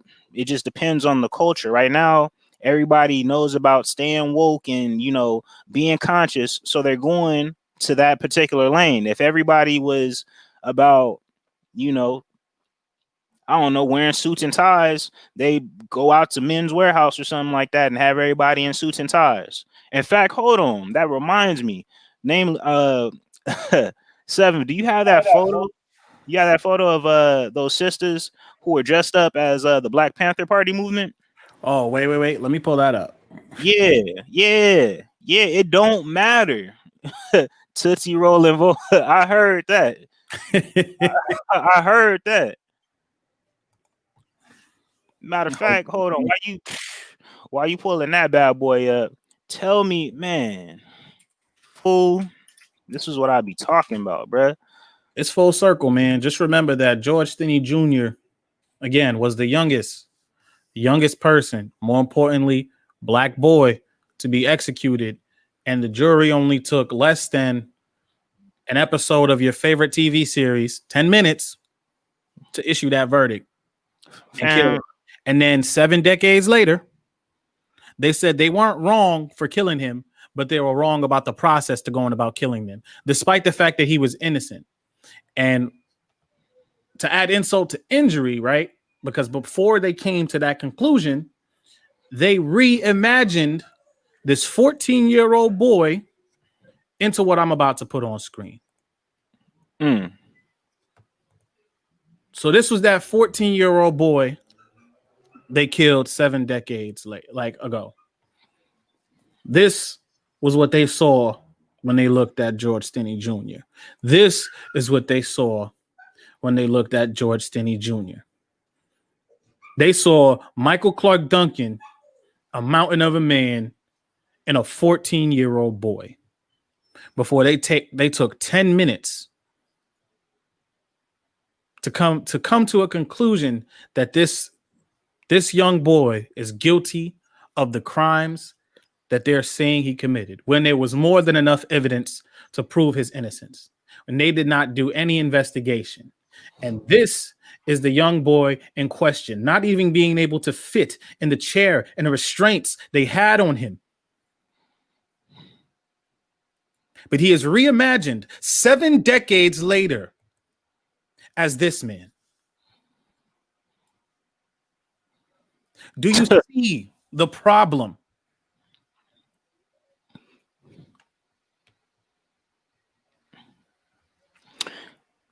Man, I'm glad you brought that up. Because remember, Stephen King wrote this novel because he was inspired by this story. This movie and this book was inspired by the George Stinney Jr. case. As much child murder that he has in all of those books, from It to all of that, you telling me that he was too scared to have a 14-year-old boy who was murdered in real life a part of his novel collection? And this goes back to, again, not one piece of flesh is wasted when it comes to us as man-nots. Yeah, George Stinney Jr., yeah, he passed, right? The courts, everybody, the commentators, they made their bread and they made their name off of that. Stephen King, he got a book off of that. The movie industry, they got a whole production off of that. People winning awards. saying, "Oh man, how powerful was that performance?" But yeah, what about the boy who was murdered for a crime that he didn't commit? Ah, yeah, yeah, it kind of is what it is. Just pull yourself up by your bootstraps. You'll be cool. You feel me? You'll be all right. And now we have a movement that is calling because this putting this on the forefront and pardon the sirens outside. Dropping fire. Exactly. They got to call the firemen to douse the fire that I'm putting on the stream right now. So you have all of this information being presented to you, and now you have a movement which is coining themselves as a spiritual movement and calling upon the Orishas to subscribe to the erasure. Because again, I just have to put this into perspective. This is an iteration of Olorun, which was one of the Orishas that they're invoking, quote unquote, to aid as their center for this movement, which uses black flesh as a means to gain political power. So you're telling me, again, with this iteration of Olorun, they're using a black man, a black male deity, to promote the erasure of black men.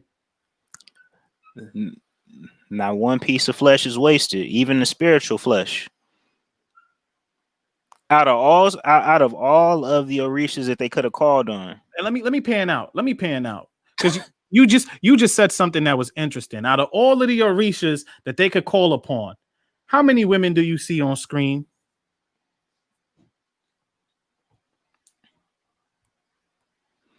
Right? You have Yamoja, you have Oya, you have Oba, you have Oshun. Out of all of the Orishas that they chose Olorun. They got to stick to program, man. It's got to be black male flesh. If they're going to taint and bastardize any of the Orishas, let it be the masculine one, the black masculine one. That's their mission. Top to bottom. And I understand, and I apologize for the 1600 we have in the building. I'm getting kind of loud and heated from this, but rightfully so. Rightfully so.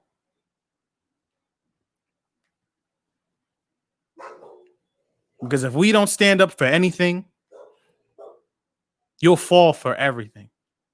Stand up for something. Don't fall for anything that's just being presented to you. And don't take our word for it. Because it's not just us alone. You have other brothers in this space that are doing the work necessary to provide this information to you.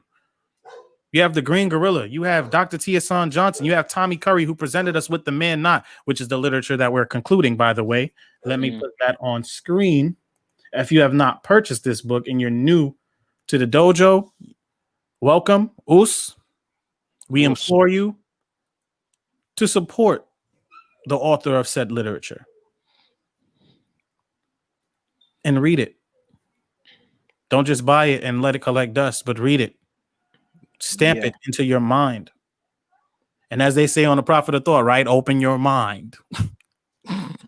Open your mind. Mm-hmm. Somebody will open it for you. Before you have people put chains on it. Because with a lot of the things that they're doing right now, we're pulling back the curtain and showing you the wiring and the technology, the trickery, the tool that they're using. It's only going to put chains on your mind. Yep. And with that, I hand you back to Mike, West Coast. Yeah, so this is a worldwide gynocracy, fam. International. Especially if you've been paying attention globally.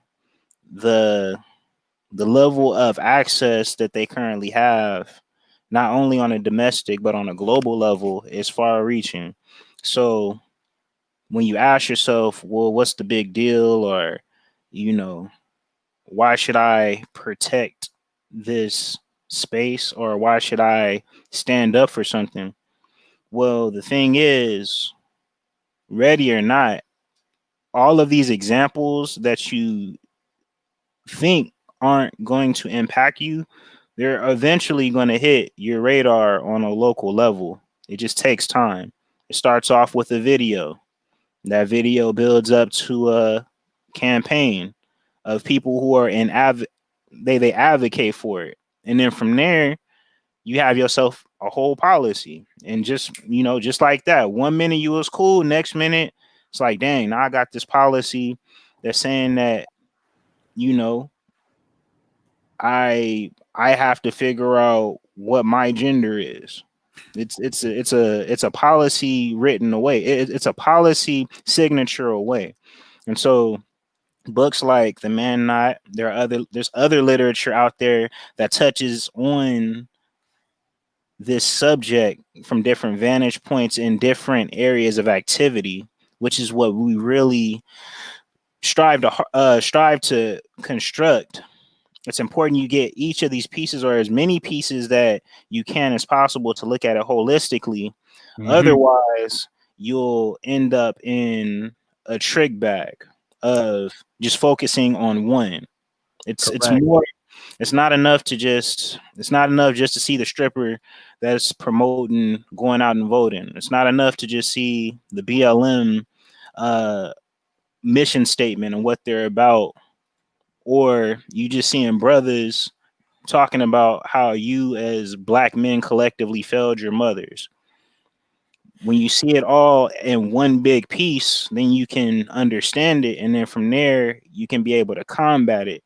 And depending on the circumstance, you can delve into whatever subject of discussion needs to be talked about, because I'm pretty sure that we have scholars and experts who are well versed in the spiritual realm who can add a contribution to it.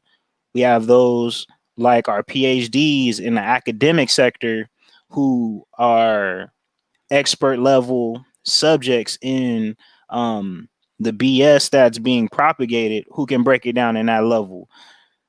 You have your own experience, right?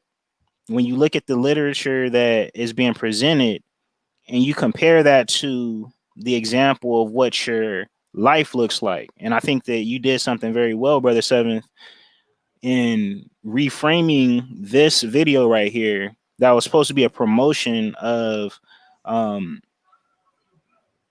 BWs, when in actuality is a promotion, or it's an exposure of the level of neglect that actually happens when a nuclear family is separated for whatever reason. So it's broken. It's promoting broken families versus a whole family structure. And then on the flip side, you have a political agenda, which is now being coined as a spiritual movement, and bastardizing and perverting African spirituality. And what you said earlier was so interesting. Oh, it's global. It's not just, it's global, right? Now, this is for any detractors that may come up. Oh, West Coast, it's not global. What are you talking about? I beg to differ. When you have a situation like this, Now, she may be mixed, but this sister has locks. You ain't shit. What?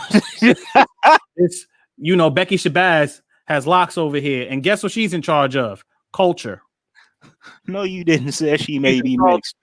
She's in charge of culture, right? And this is the world's Sweden has the first feminist government in the world. This means that gender equality is central to government's priorities in decision making and resource allocation. A feminist government ensures that a gender equality perspective is brought into policy making on a broad front, both nationally and internationally. But West Coast, I didn't know that. Thank you. Thank you for putting that on my radar. That's probably what you're not going to hear, because a lot of brothers are quick to look for the chips in other brothers' armor instead of mending it. Mm-hmm. You get these simps that talk about black women are the strongest species on the planet.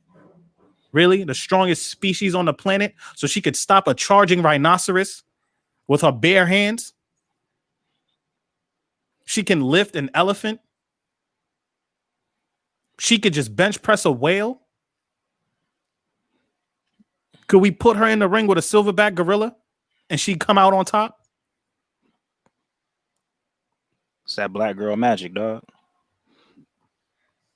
I want to give a quick shout out to Rock E. Let's give this man a perfect. Got you.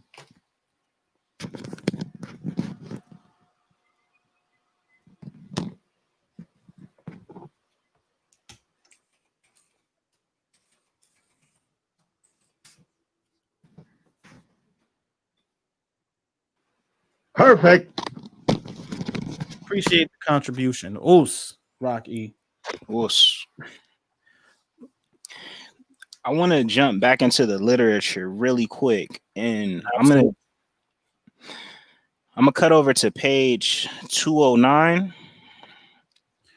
All right. Now remember, on the Kindle, it only covers the chapters of the book, so bear with me. You're gonna have to give me an indicator. Actually, hold on. I'm gonna make this easy. Tell me the root word that you're starting off with, so we can get to that page. It's gonna start off at on the one hand. You said on the one hand, right? On the one hand, yeah. The one hand. Let's see what page that takes us to. Okay. Oh, the app is acting crazy. Oh man, that Gynocracy EXE, man. They hacked the profile. You said on the one hand, it done. All right, it's indexing. Let's see. It's later on in the book. So right now, on the one hand, a heterosexual black male's man's advantage. Correct. All right, now we're getting brought to the. Damn, this thing is going crazy. Excellent. While it loads up, I think that we're good. Excellent. So it starts off at on the one hand, a heterosexual black man's advantage over black women or black gay men and lesbians in terms of income could be evidence of his patriarchal privilege as a straight black man.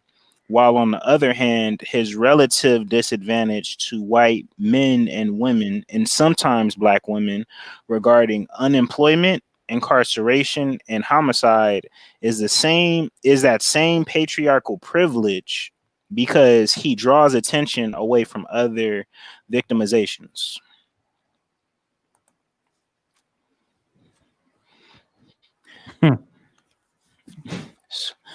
With this passage in particular, I find it important because I make the analogy and I say the humorous, we use the humorous term double dipping the chip, right? Another way that the chip is double dipped amongst our collective is in our area of vulnerability. And this particular passage speaks to the video that was brought up with the why don't we give our black mamas more respect? It doesn't matter that us as a collective, us being black and male, go through our strifes and our challenges and our systematic oppression. In the eyes of society, as out males, shout out to the social dominance theory, a part of keeping us ousted in a form of control is to turn our oppression into privilege. So it's not enough to have your humanity stripped away. that stripping of your humanity is actually a badge of honor and it's a privilege. And you should be thankful that anybody would talk about you or talk about your challenges, because there are other people who have something that may be similar, not quite as severe, but the fact that it's being brought up and those other people's problems aren't being brought up, that is a level of privilege. Shout out to BLM when they say that black heterosexual cisgender men leaving women, queer, and transgender people out of their movement are in the background with little to no recognition. This is the double dipping of the chip that you're seeing in real time. And this is the logical fallacy that's able to permeate throughout our culture and be able to make sense. There was a formula that I added to the gynocracy of EXC that states that accuracy minus being right equals suggestibility. And what that means is it doesn't matter if the information that they're providing is inaccurate. If they're right, that basically shores up any inaccuracies or any logical fallacy that they come up with and allow agendas and culture to push forward. And this is what you see on every level of our culture today. Right now, we're on politics, right? That's the flavor of the week up until November, right? But it doesn't just stop there. You know, it speaks to our entertainment. It speaks to how we interact in the world. It interact with our businesses. So it's important to note that fact when they're quote unquote double dipping the chip so that you can protect yourself. Because if you don't, nobody else will.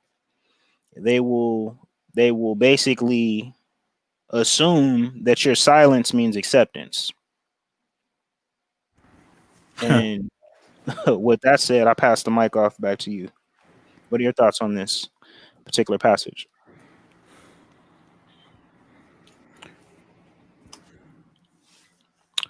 The advantage that we have, and let's look at the verbiage. I always say peep the wording and the language, and I believe language and communication is one of the root problems that enables or emboldens this kind of trickery to be casted upon us. We have an event according to the literature, right? And according to the account, I'm pretty sure this came from someone that is in favor of that. Heterosexual black men's advantage over black women or black gay men and lesbians in terms of income, right, could be evidence of his patriarchal privilege as a straight black man.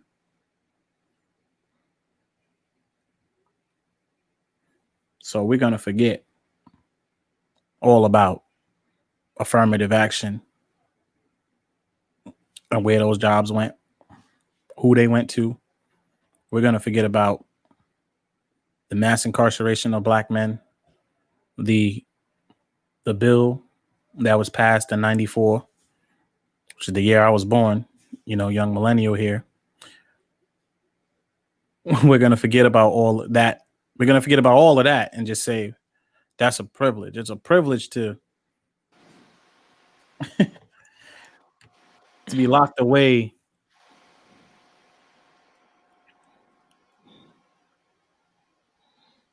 in ridiculous numbers with situations of and being convicted of crimes you either did not commit or petty crimes. And we're going to forget about the school to prison pipeline, which is socializing children to prepare themselves to go out and end up in the street. And in turn, they get picked up only to get locked up to feed the machine. We're going to forget all about that. So it's a privilege. It's a privilege to have a large percentage of Black boys not being able to read at a 5th grade reading level and severely suffer in math. That's a privilege. I mean, according to the other brothers that you heard on the screen, it was a privilege to not have access to water, hot water from their piping system. They had to make a little game, and it was the bestest game he ever played in his life for his mother not paying the water bill. It was a privilege to be a young boy meeting your grown adult mother at midnight to walk her home from work because she rode public transit, because there was no father present that could have done that.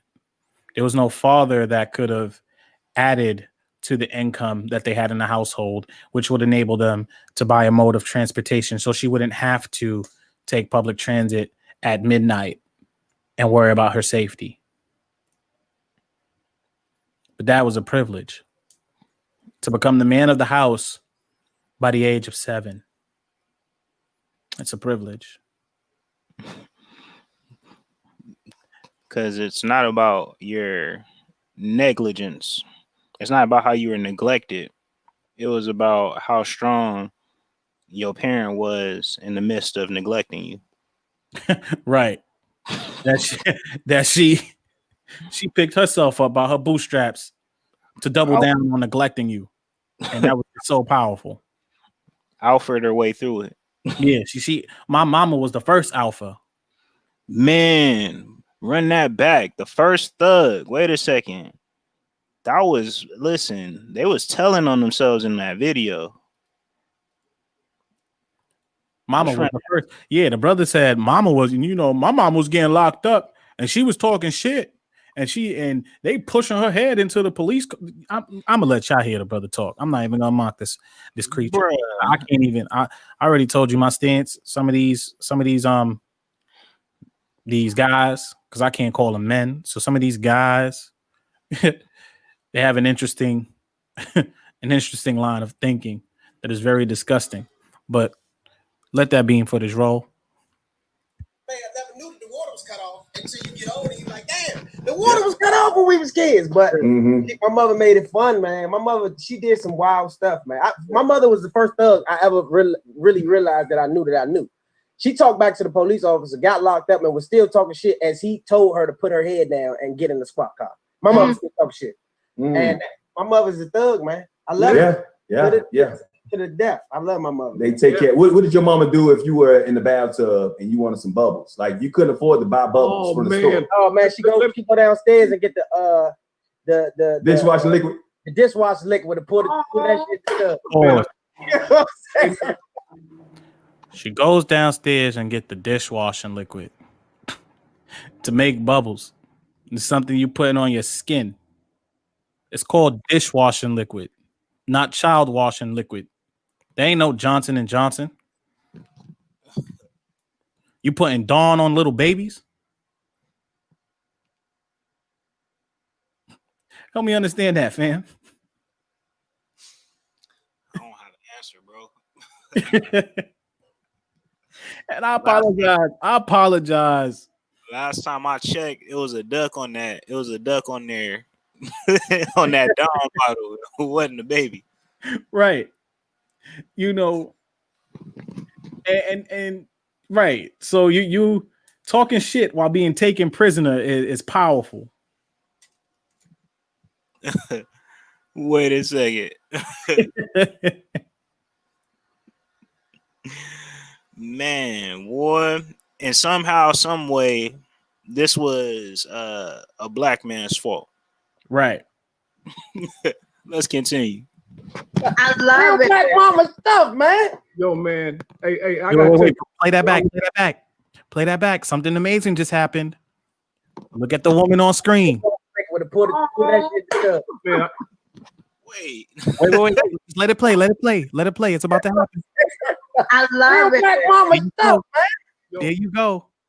You saw the adoration for the failure, the celebrating of failure. She said, "Oh," clapped a little bit for his story, his anecdote, and then said, "I love that." Such a beautiful man, not story. Continue. yo, man. Hey, I gotta tell y'all a story. I was in, I wanted to make bubbles, right? So it was this thing hanging up on. I was like 6. It was this thing hanging up on a thing, and it had a cord on it, and it was plastic. And I was blowing. I was in the bathtub blowing with the bubble, right? And I was doing, and she smacked the shit out of me. What? Get that shit out your mouth! It was a douchebag. I didn't know what it was. Pause. Did you just hear? He was 6 years old. He was 6 years old and he wanted to make bubbles. He had his mouth on a tube structure and blowing it in the water to make bubbles. And when the mother caught him, instead of explaining what it was to him, she smacked the shit out of this 6-year-old boy. And as an adult, what he learned he was blowing into was a douchebag.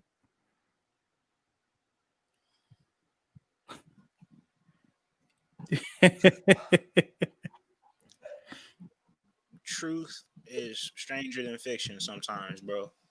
Yeah, it is. But let's get back into it. Wait, peep how everybody laughing at it though. It's like that's acceptable. That boy crazy. Look, blowing with the bubble, right? And I was doing, and she smacked the shit out of me. What? Get that shit out your mouth! It was a douchebag. I didn't know what it was. why don't hold on? What's the title again? Why don't we give our black mamas more respect? Okay. Why was the douchebag even available in arm's length for it to be grabbed like that? By a 6-year-old child. 6-year-old child. And then you just slap the shit. Like, if it's already in his mouth, you can't really, like, you already had the violence attached to it off top. Come on, man. Hey, go ahead. I didn't know what that thing was. You got the douchebag in your mouth, man. Oh, Squash shit. I bet you Hey Donnie, did it taste like vinegar? Oh, I didn't know what it was, man. She was like, she smacked the dog shit out of me, man. You really got to know your mother that day. I bet you know now. You really got to know your mother that day. Let that one sink in, fellas. In what sense did he get to know his mother? Because in scriptures, when they talk about knowing a woman, they talk about knowing her sexually in a sexual realm. But again, I'm not going to make assumptions off of what's being said now, but I'm just going to, that's why I said, let that one sink in. Yeah, you really got to know your mother that day. She smacked the shit out of him without explaining to him what he was doing was wrong. She just smacked the shit out of him for it. Sounded like a baby daddy. That was a baby daddy moment, right? That's man. Yeah, man. I can't call it. Let's keep it rolling. Ooh, God. That's one way to clean your mouth out if it's dirty, I guess. Not the best way, but one of the ways. That ain't. Oh, that was crazy. Mamas do it all, man. You know, I looked it up. CDC, not CDC, but census. 70% of black kids grow up with just their mom raising them. Doesn't mean the father's not involved, but single moms raising their black kids around. But married black mothers. Hold up. In the house. Look at the tricknology. Pay attention to the language. Listen to what he's saying. The father's not involved, but single moms raising their black kids. But married black mothers, when there's two parents in the house, you still know who's in charge, especially when it comes to raising kids. Like, did anybody else grow up with? Before we're going to transition, give us one moment.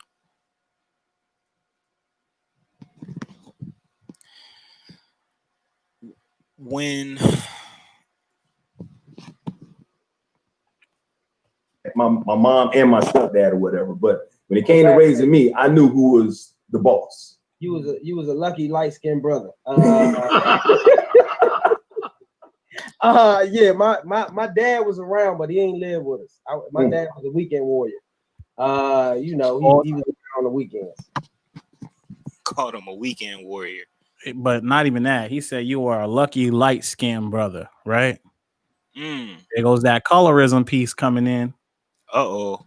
And then he's calling his father a weekend warrior. They didn't live with him, though. You think if your father actually lived with you, you would have to use dishwashing liquid to wash yourself as a child? Do you think the water bill will still be cut off and you playing the bestest game you ever played in your life with your mom, with the water being off, if your father was living in the house? I wonder.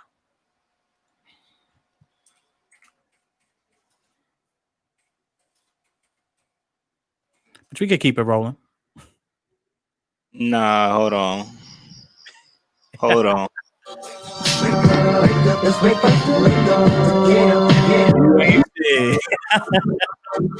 That's the game that was playing.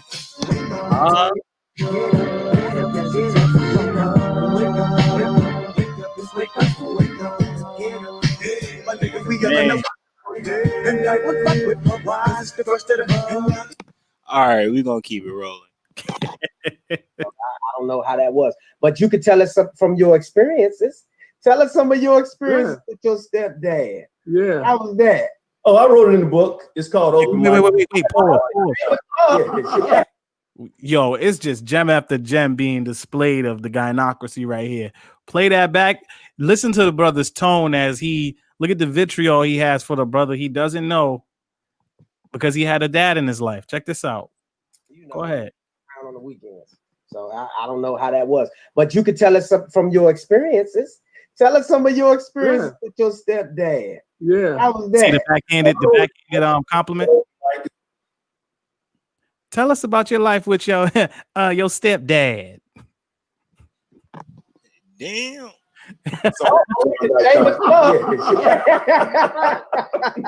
Nice segue. Hey, you welcome for the alley-oop. Donnie, you better tell him about my stepdad now. I'm just saying. Yeah. Oh, he was something else. He was a cold gangster. You know what I mean? Yeah. You know, and my mom had to endure all that type of stuff. So Yeah. like I said, don't let the light skin fool you, bro. I'm Yeah. just saying, it's just a little different. Light skin gangsters out here too now. Yeah, Mike was pulling pistols on people and all that, Mia. You know what I mean? What about you, Mia? Yeah, what's up? I believe it. Now, Yeah. I have Mia, my mom. Go ahead. You I have my mom. My father, he passed away 2 years ago. Rest in peace. But in the house, primarily, he was the boss. But my aunt who raised me, she was and still is the boss now. Wait. Hold up. Wait a second. Her bruh. father wasn't the boss, but the woman who didn't even give birth to her was the boss. Was and still is the boss. Let's double back on that. Was some language flip right there. Hold up. He was the boss, but my aunt who raised me, she was and still is the boss now. So whenever I'm going through anything, I call her up. So your father wasn't involved in your life because she tried to play it and suggest that he wasn't that involved and was like, oh yeah, he just passed away, but it was 2 years ago. How old are you? Like, you just let them 20 some odd years just blow right past. Go back to that gynocracy speak again. Hold on. Passed away 2 years ago. Rest in peace. But yeah, Mike was pulling pistols on people and all that, Mia. You know what I mean? What about you, Mia? Yeah, what's up? I believe it. Now, Yeah. I have Mia, my mom. Go ahead. You I have my mom. My father, he passed away 2 years ago. Rest in peace. But in the house, primarily, he was the boss. But my aunt who raised me, she was and still is the boss now. So whenever I'm going through anything, I call her up. She'll tell me what to do. She'll tell me what's up, and that's who owns me. You hear that? Yeah, look, we ain't making this up, fellas. We got 1,800 in the building. Words came out the horse's mouth. Her father was in the household. He died 2 years ago. Rest in peace to him. But even though he lived in the house with his offspring, with his child, a woman who did not give birth to her was and still is the boss. And that's who owns her. Remember, but she also said she still has her mother. But the auntie is the one that owns her. Yeah. And she said own. That was her words, bro. Hold on. Is the boss now. So whenever I'm going through anything, I call her up. She'll tell me what to do. She'll tell me what's up, and that's who owns me to this day. Shout out to Black mothers. But a super shout out to Black grandmamas. Whether you call them a dear, big mama, mama, whatever you want to call them. Oh shit! Black grandmothers really ran everything. Because my grandmother Lillian, I mean, the salt of the earth. I mean, just love her to death. I learned a lot from my mom, Linda Eaton, but at the same time, Lillian Gillis gave me the quality of life that I wanted to have at a younger age. Made me feel like I could achieve anything I wanted to and never settle for anything less. Wow. Hey, me and Rob, femininity. Explain some of your The feminine principle taught me how to be masculine. And as per the beginning of this stream, they put a double amen on that. And if you're talking to BLM, they'll put an ashe on that and bastardize African spirituality. But I digress. Let's get back into it. Hold on. Look, what's this obsession with being bought? Man, listen, Chris, that's what I'm asking, right?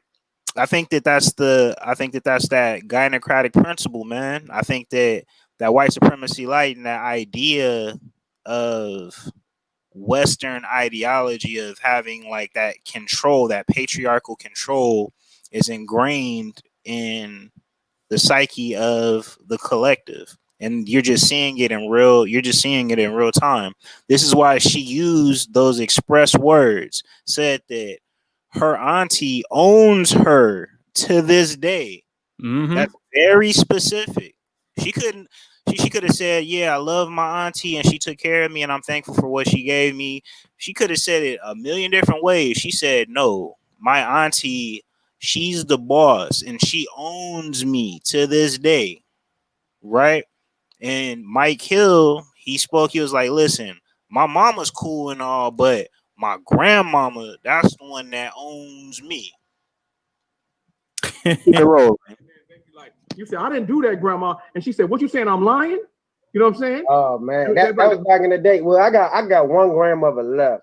All my other grandmothers died, but my grandma Hughes she was a real one.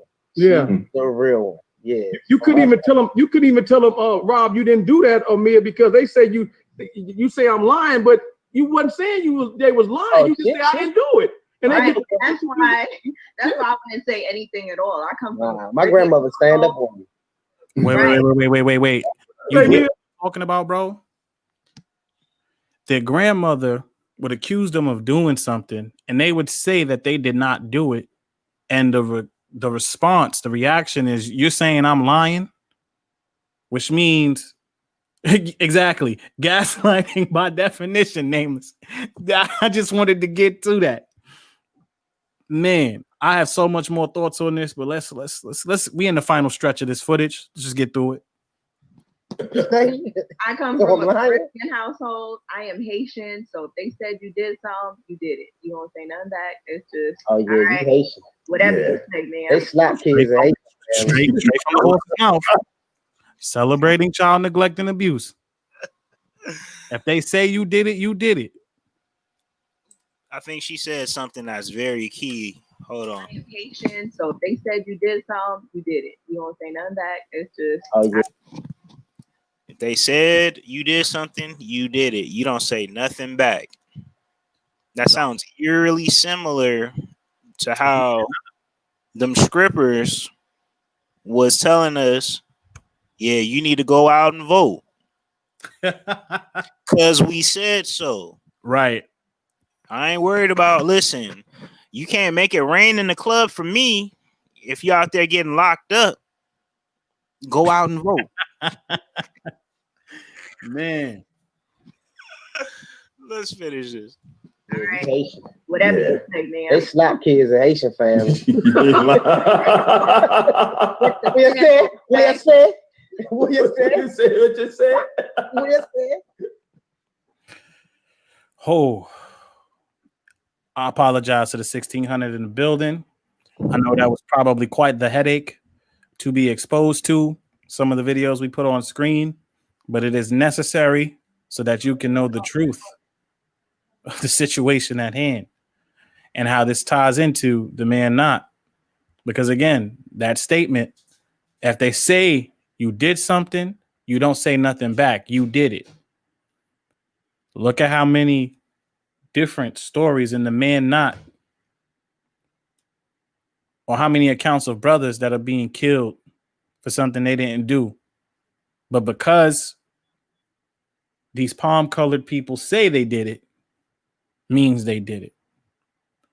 And then when you fast forward to today, because I got to put my foot on the gynocracy's neck. You get some of their red pill candidates, if you will, say things like they're better than George Floyd, or the brother that was going out for a jog, he should have never defended himself. And they put on that tough Tony talk. But I'm pretty sure if they were put in that situation, all the simulations that they put on set in streams about being better than these brothers that lost their lives, or what they would do to preserve their lives and defend themselves, when it's actually happening in real time, it ain't gonna go as they thought it was.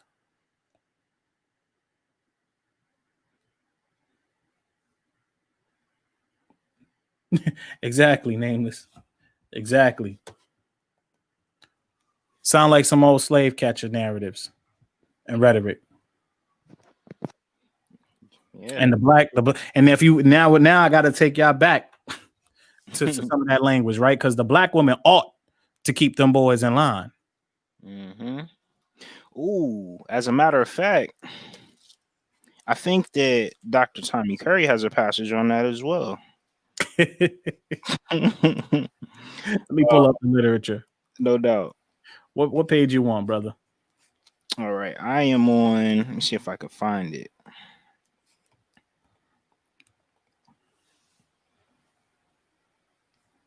I think it's like you're probably gonna go to 178 or 9. I know, right? I'm probably gonna find the two. It's still in the 200s. It's still in the 200s for sure. Oh, okay. So let me cancel this real quick. You know what? We're gonna make it better. Put the word ought in our little search tab. Index it. You said it's on 200. So 207. That's the one. That's the one. That's the page. And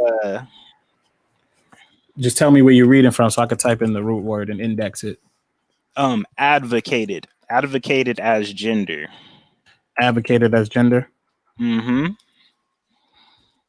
And this ties into that old slave catcher talk. This is the modernized version of it, in my opinion.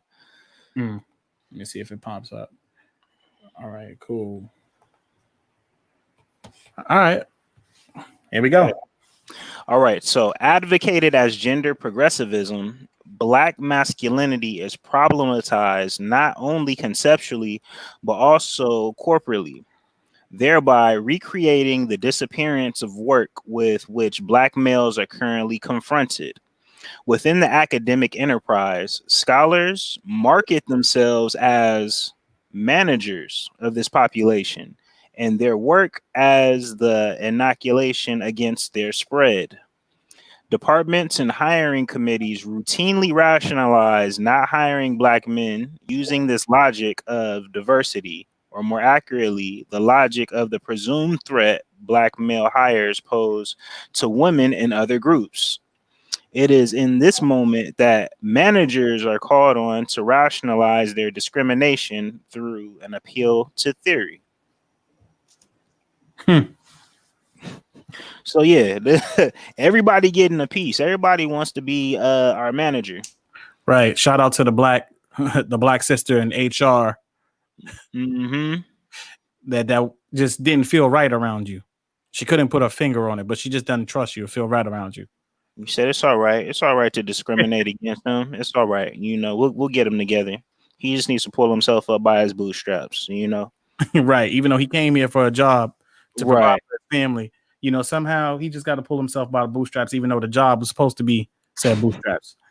Right. I mean, technically, I mean, affirmative action. I was supposed to be him, but you know, he's strong. You know, he has male privilege, so he'll find a way. He's Right. supposed to find a way. We got to make way for the strongest species on the planet. Exactly.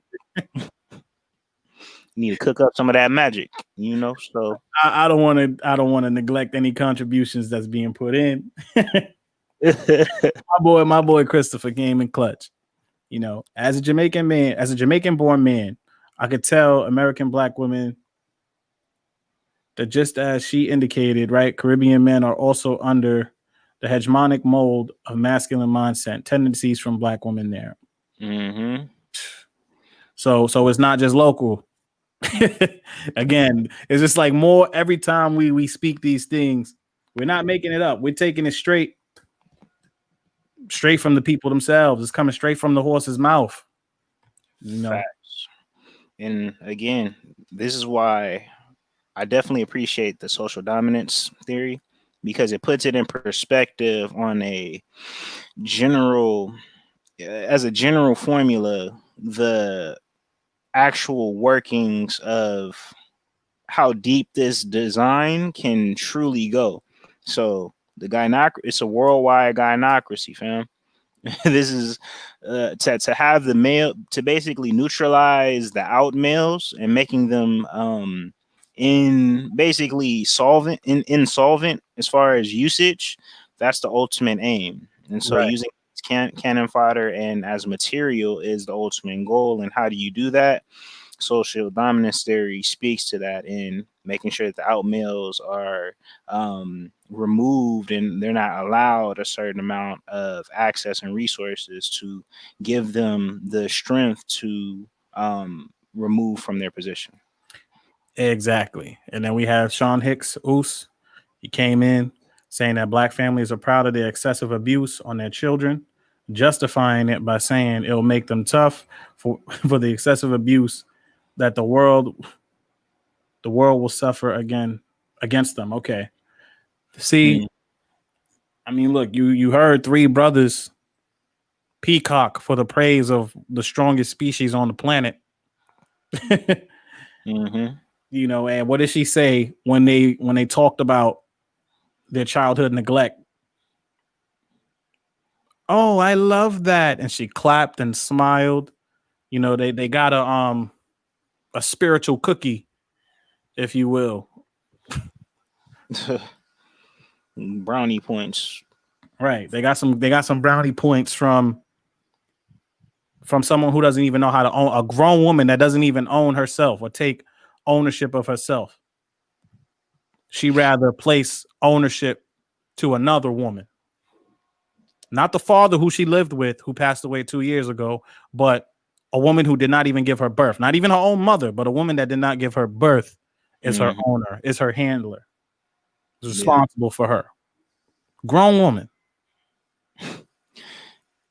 I find it fascinating that even in the clip, right, all of the talking points that BWs bring up in general, who subscribe to this ideology, they had a response for them.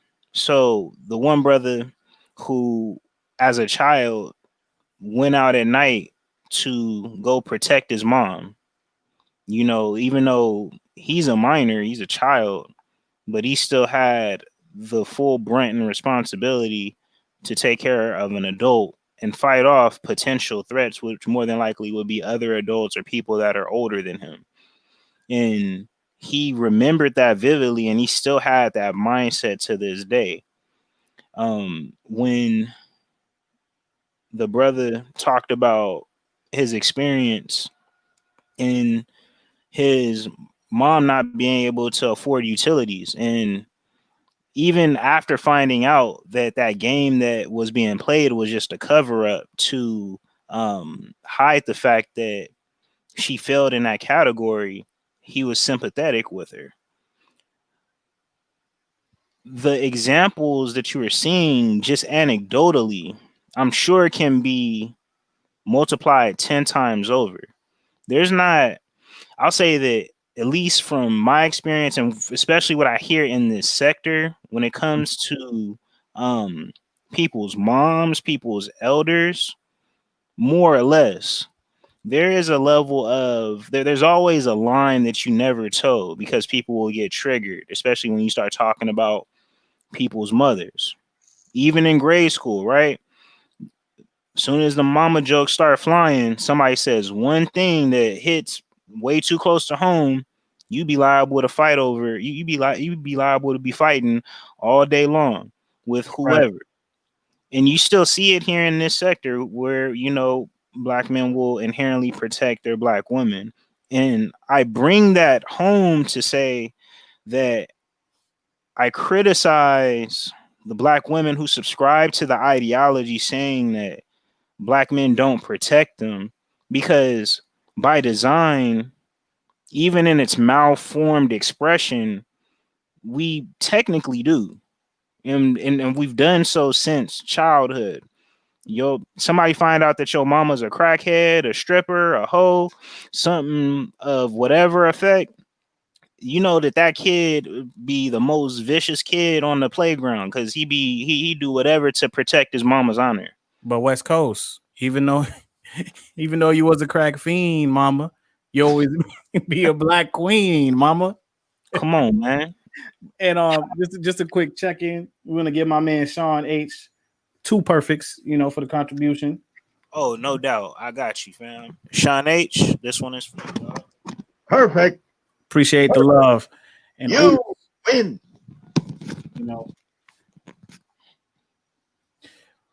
But going back to my point, though, because I want to harken back to these talking points. Removing all emotional arguments and personal feelings aside, back to the talking points. The protection that is being allegedly not provided is a whole bunch of nonsense. And that nonsense has continued to permeate throughout our collective to the point that people are getting paid millions and, in fact, vying for positions. They're jockeying for positions to continue to keep us in a perpetual state of oppression.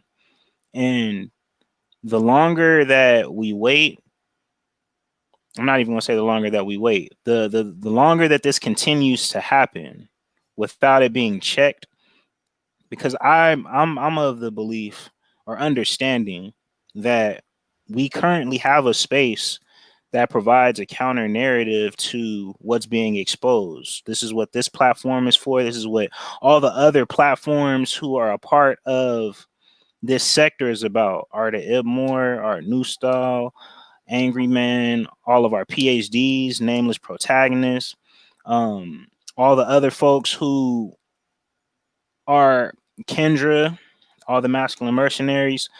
The purpose of this space is the calling out of all of that nonsense, because we see what the results will come to. And we have countless examples of it populating and expressing itself in different areas. And so for me, when I go back to these talking points or whatever, right, the importance of having this sector contained and making sure that it's preserved is needed. Otherwise, we're going to get another 40, 50 years of the same madness. In fact, it won't even be us. It'll be the next crop of children, right? Next crop of children who are in the who are coming down the pipeline. So take what we are providing and the things that we're sharing, the information that we're sharing, and utilize it as a tool. It's a weapon, because in this environment and in this space, information is power, right? But the application of it is where your power is actually drawn from. It's not enough to just have the info, but to actually transmute it into something that is palatable is where you start to become a problem out here. But yeah, that was my commentary and kind of my thoughts to wrap things up on this piece, especially as we're concluding this literature from Dr. Tommy Curry. Was there anything else that you wanted to share, Brother Seventh? I share the same sentiment as you, West Coast Sensei. And you brothers heard it here first. We have 1,500 in the building, and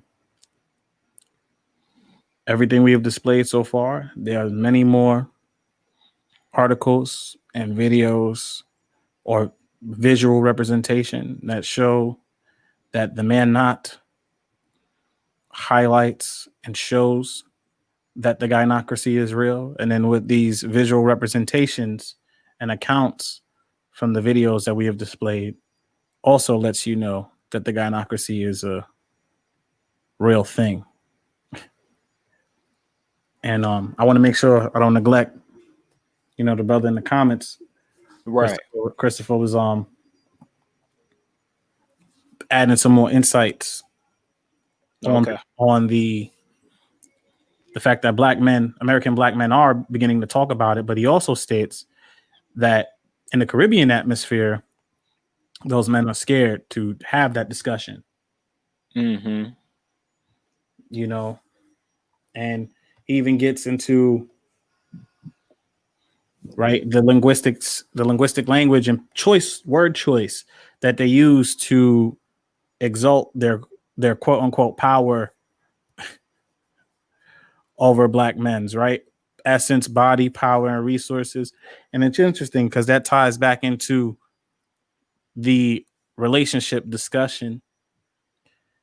And as we close out or come to the conclusion with the man not in particular, there was a video that I saw earlier today that I wanted to pull up off the strength of this comment in particular. But as I pull it up, because I'm still looking for it, as I pull it up, it rings true to your statement, Chris. Yeah, no and doubt. And I think further back, and you could take over from here, West Coast, while I look this up. Okay. Yeah, to your point, Chris. I mean, I think that the generation before us, and even the one that predates them, they had that experience of being silenced in a sense, right? And so the way that we had responded, from what I've been told and what I've seen on the ground and what they showed in media, was, you'd have barbershop talk, or you have like a man cave where you could express some of those sentiments or frustrations, or kind of get away from it. They even had it in media with some of the movies and artists and entertainers of the time who would speak on these truths, but they weren't necessarily allowed to explicitly state it. And I think that we're in a situation now where we do have the opportunity to do that. And so one of the benefits and opportunities that we get to have with the preservation of this space is to continue to be an advocate for those brothers who, for all intents and purposes, are going through a similar level of experience of subjugation. because this cultural phenomenon, the way that it developed, it didn't come out of thin air. So the relationships and the culture that we inherited, that's generations upon generations of compound BS that so happen to just fall on your lap. And so hopefully when the time presents itself, it can be expanded, and the level of protection that sectors like these look and aim to do can be provided to those who won't get it, because you see how grimy we get, how grimy we've gotten done throughout these years, where they make they'll make movies, they'll make books, they'll make hashtags, they'll make political agendas all off of our bodies, and they'll strip away all of your humanity for the sake of the end result, which is some type of progressive, forward-moving engine with you being used as the fuel. And so, streams like these and conversations like these bring it to light and put the rubber to the road to provide language to the intuitive feeling that something doesn't sit right, and add a lexicon and a weaponized system to have to your arsenal when you're out and about, so. And while Brother Seventh is still pulling that up, Seventh Sensei, I know that what I'm about to show right now has been brought up it's been brought up in this circle quite some time, right? Talking about this incarceration rate of black males compared to others in California specifically, because as those who may know, I'm in the West Coast. And I was thinking back in my history bank when I was talking to some of my friends, and I was talking to people that I've gone to school with, and I remember we used to laugh about how we were treated, or in this case, understanding mistreated, throughout our matriculation.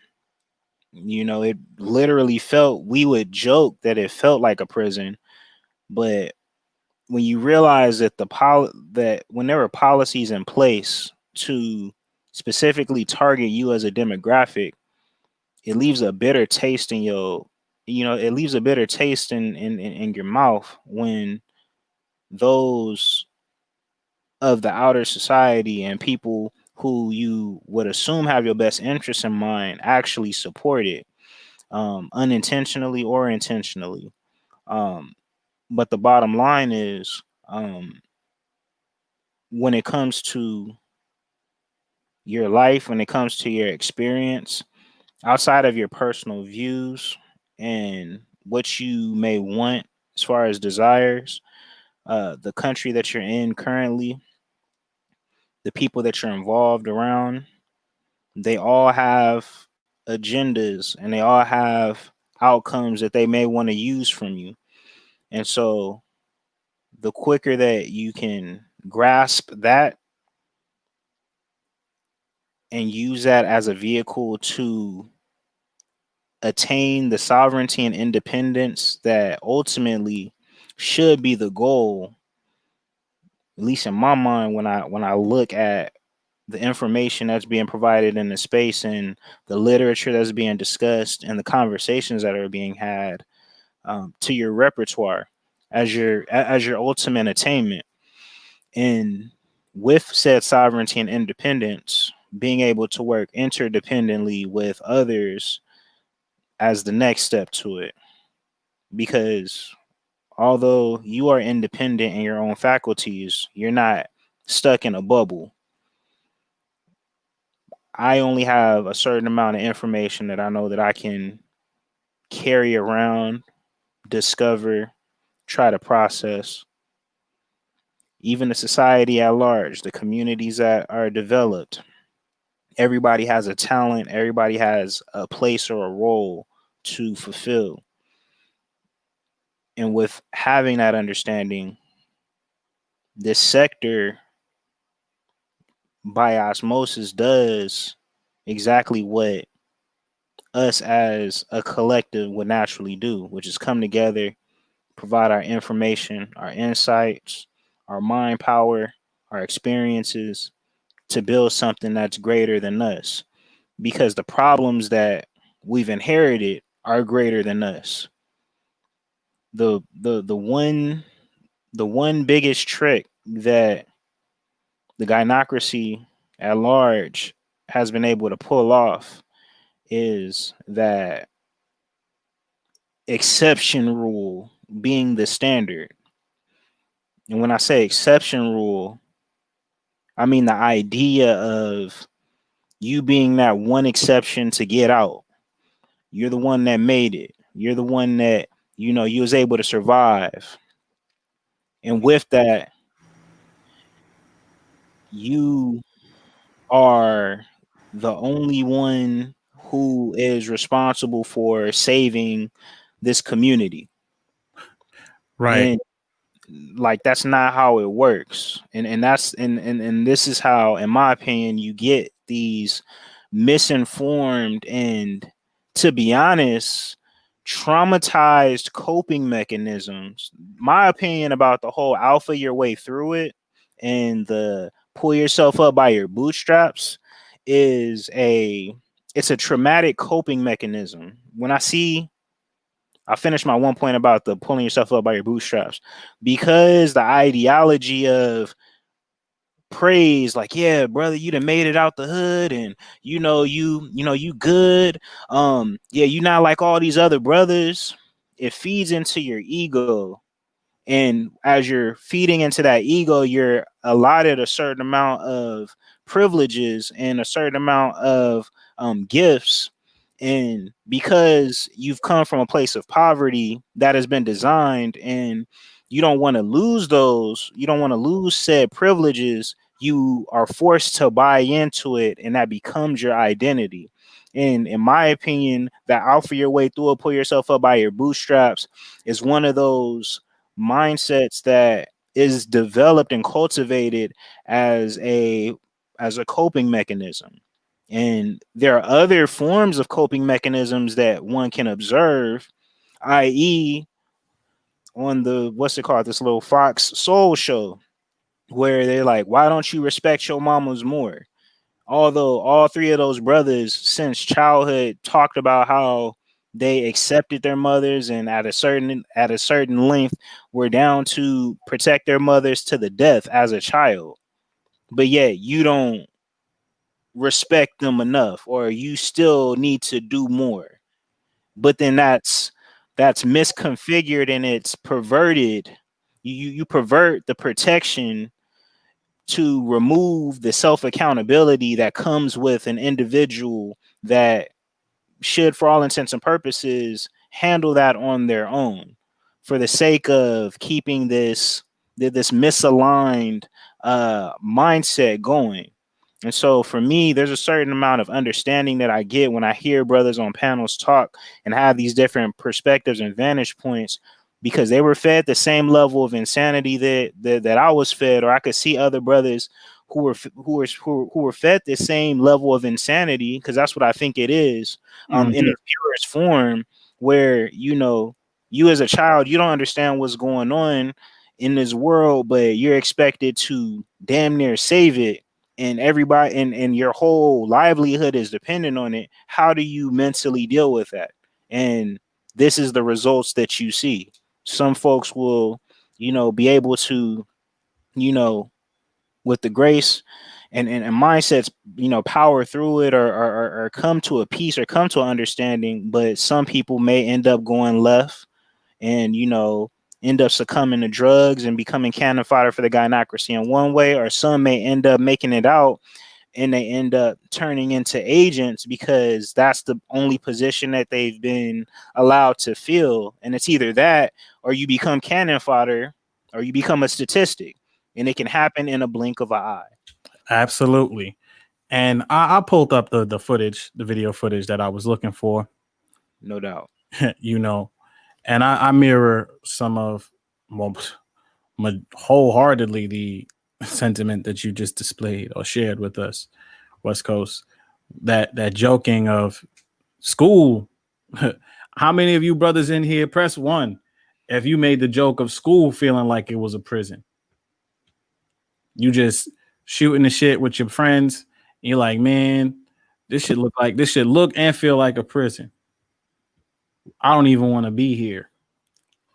Press 1 if you've ever said that to a friend while you were in school. It could be middle school, as early as elementary school, if you knew what a prison was back then. But I'm pretty sure in every area of your academic life, you were able to make the parallels between school and prison, not knowing that on the back end, that was a real pipeline. You get what I'm saying? And as far as being cannon fodder for the gynocracy, this video footage that I'm about to pull up is going to be what they want brothers to put up with on a micro level. I'm going to show you, this is a micro level video that could explain or highlight a macro level problem as far as the community goes, right? Or the community. So I'm going to share the audio of this particular video, right? We're going to get into this. Oh, you all about 20. It's I'm 15. I got 15. You said what? My meal finished. Huh? You playing, huh? You said what? You playing with me, right? Playing with you? Why? What do you mean now? I was 20. Like, what does that mean? I mean, your meal was 20 bucks. My meal was $20. Yeah, your meal was $20. Okay, so what are you here for? What do you mean? What I'm here for? What are you here for? That's my question. I didn't ask you to come on a date. You asked me to come on a date. Yeah, I asked you if you wanted to come eat with me. And then you're the man. And you're the woman that ate food. What's funny? You gotta be joking right now. No, I'm not joking. Yes, what do you mean? You ate? Did you or did you not eat? Stop playing with me. Just pay the bill. I'm not playing. You are. I'm not playing. With me. No, I'm not. Stop playing with me. You think you're funny. It's not even funny. I'm not joking right now. You came out to eat and you ate $20 worth of food. Am I right or am I wrong? Okay. Well, you did you not? I didn't even order dessert. You ordered the bowl and you ordered the hash browns, and that's $18.75. Look it, $18.75 with taxes. It was $3.86. So I'm just breaking it down. Split that up. $3.86. Half of that is almost $2. I'm thinking like $1.80 or something like that. So you owe $20. It doesn't even matter what I order or what I didn't order. What I'm saying, why would I have to pay even half of it when you're here? That's what you're here for. I'm here. I asked you, did you want to go out to eat with me? I didn't say I was going to pay. Oh, okay. Is that common sense? Do you just go and sit down in restaurants and just figure that they don't pay for you? You just want to be put in the friend zone, right? Not even that. You know what? Here. Whatever. I don't care. What are you acting all? Why are you acting all weird like that? I'm not acting weird. Just no, you got a little spank attitude. Yes, of course I'm going to have an attitude. See, I'm gonna tell you where I was a gentleman at, because all them little bites that you ate off my French toast. No, hear me out. No. All them little bites, them bites you got off my plate. You know what I'm saying? That was technically like $5 off of my meal. I only ate like 66% of that French toast. You offered me to grab some of your food. No, you asked. You said, can I get a bite? No, you. Okay, so if the waiter comes around, so you tell me if the waiter comes around, if the waiter comes around and be like, hey, would you like some dessert with that? Do you think she's just gonna give that to you for free? Exactly. It's a price that comes behind that, right? Say yes or no, and then exactly. And did you say yes when I offered you some French toast? Yeah. If I did, but I don't think I did. You did. Exactly. So you gotta pay. But I wasn't even on that. I was gonna waive that. I was gonna waive that. I was being a gentleman. I was being a gentleman, and I was gonna waive that. Matter of fact, this is the person that said take me on a date. Don't ever ask me again. Don't ever slide on my DMs. And you know what? Take your card. Take your card. I'll pay for all of it. Matter of fact, yeah, I'll pay for all of it. Cool. So you're going to pay for the whole thing? Yep. That's how I am. I'm a boss. I don't need no nigga. Never. Y'all females, don't let a broke nigga take you on a date. Yeah, never let a broke nigga take you on a date. That's what you want? Like, that's why your edge is bogus. Your edges is bogus. That's what you want? I'm gone. You cool though? Get up, mate. I'm gone. All right, bye, homie. I let y'all watch it one time before I give my commentary and dive into it. She gonna be texting them in the midnight hour. Now, that's funny. All right, man. But I'm gonna give my commentary before we wind down. That's funny, bro. As we wind down, and this goes back to the obsession with being the boss. She said, first, she was very reluctant to pay the tab for her own portion of what she was eating. She was reluctant to pay that tab, and she asked the brother, "Why are you here? You're the man." And he said, "Okay, and you're the woman. What are you saying? Did you or did you not eat this amount of money worth of food? You don't go on a date and expect someone to just pay for you all the time." And the comments were just disgusting, fam. It was a lot of men, because the caption of this video was he wrong? And a lot of brothers was in there tearing this brother a whole new one, despite what was being said to him. The fact that he was being this was being recorded, right? And this is great that it was being recorded because it gives us insight onto the pathology of a strike and of the gynocracy. So you see how she was like, "You're the man and you got to pay." And she didn't want to pay her share. But then towards the end, she even tried the goalpost a little bit when she was like, "I didn't even buy dessert." And not only was she eating her food, she was taking bites of this man's plate. Mm-hmm. So now let's bring it to a political sphere and change that food into resources, political policies, right? Or let's affirmative action. Mm-hmm. She had her own little slice of the pie, but she needed the black man's share because that just tastes so good when it's coming off of his plate. All those jobs that was supposed to go to black men just taste better when a black woman is in black men positions. And she don't need no nigga because she's a boss. Allegedly. But was so reluctant at first to pay the $20. If she was really a boss, she would have it. That shouldn't even be a conversation, right? Man. That's funny, bro. She had a good time with that food. Tasty. Look at all that affirmative action. Every morsel. Because he's a man, he's supposed to pay for it. And them voting rights too. Uh-huh. Tasty. And she's the boss. Yeah, she the boss, man. She the boss, man. That's funny. I think that, I mean, his logic was it was reasonable. I mean, look, he even pulled up the receipt. Yeah. the receipt. He wasn't salty about it or nothing. Just like, look. He said, "All right, and you still cool." Now don't notice that he didn't come in insulting her.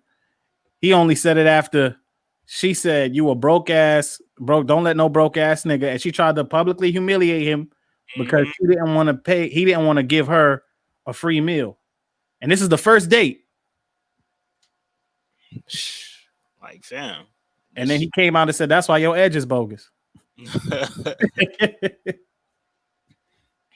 It's like, is it really? Are we really gonna argue over meals now? Like, come on, fam. Is it really that deep? But I think that before we get into it, I gotta give my man Sean H a couple perfects for the cash app. Appreciate you, fam. Perfect. You win. And he said, "For the great show." Yes, indeed. And his brothers like you. We got 1,600. My bad. Let me correct myself. We got 1,800 in the building in the dojo today. And I see we got a couple of new subscribers, or as we like to call them here in the dojo, new disciples of the dojos. They picking up their white belt. Yoga claim. But remember, brothers, a black belt is just a white belt that didn't quit. So there you go. Stick around in the dojo, participate, add your piece, and let's get right. Indeed. If you haven't heard it, because you know how we like to close out and do our thing. So if you haven't heard it anywhere else, you hear it here first in the dojo. Both Sensei 7th and West Coast Sensei, we see you, brothers. We are proud of you. You are not inherent criminals or rapists. You are not broke bums. You are not any of these labels that they tried to place onto you. We see you. You are indeed the strong one. For all the trials and tribulations you were forced to suffer through. And we are proud of you. So as we wind down this weekend, we hope that you continue to stay safe, remain vigilant, and cover your six. Oos. Oos. And one more announcement, because there was a question in the chat. We stream every Sunday, 5:30 PST, 8:30 East Coast every Sunday, and we post weekly. And with that, y'all be smooth, and we out. Oos. Thank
you.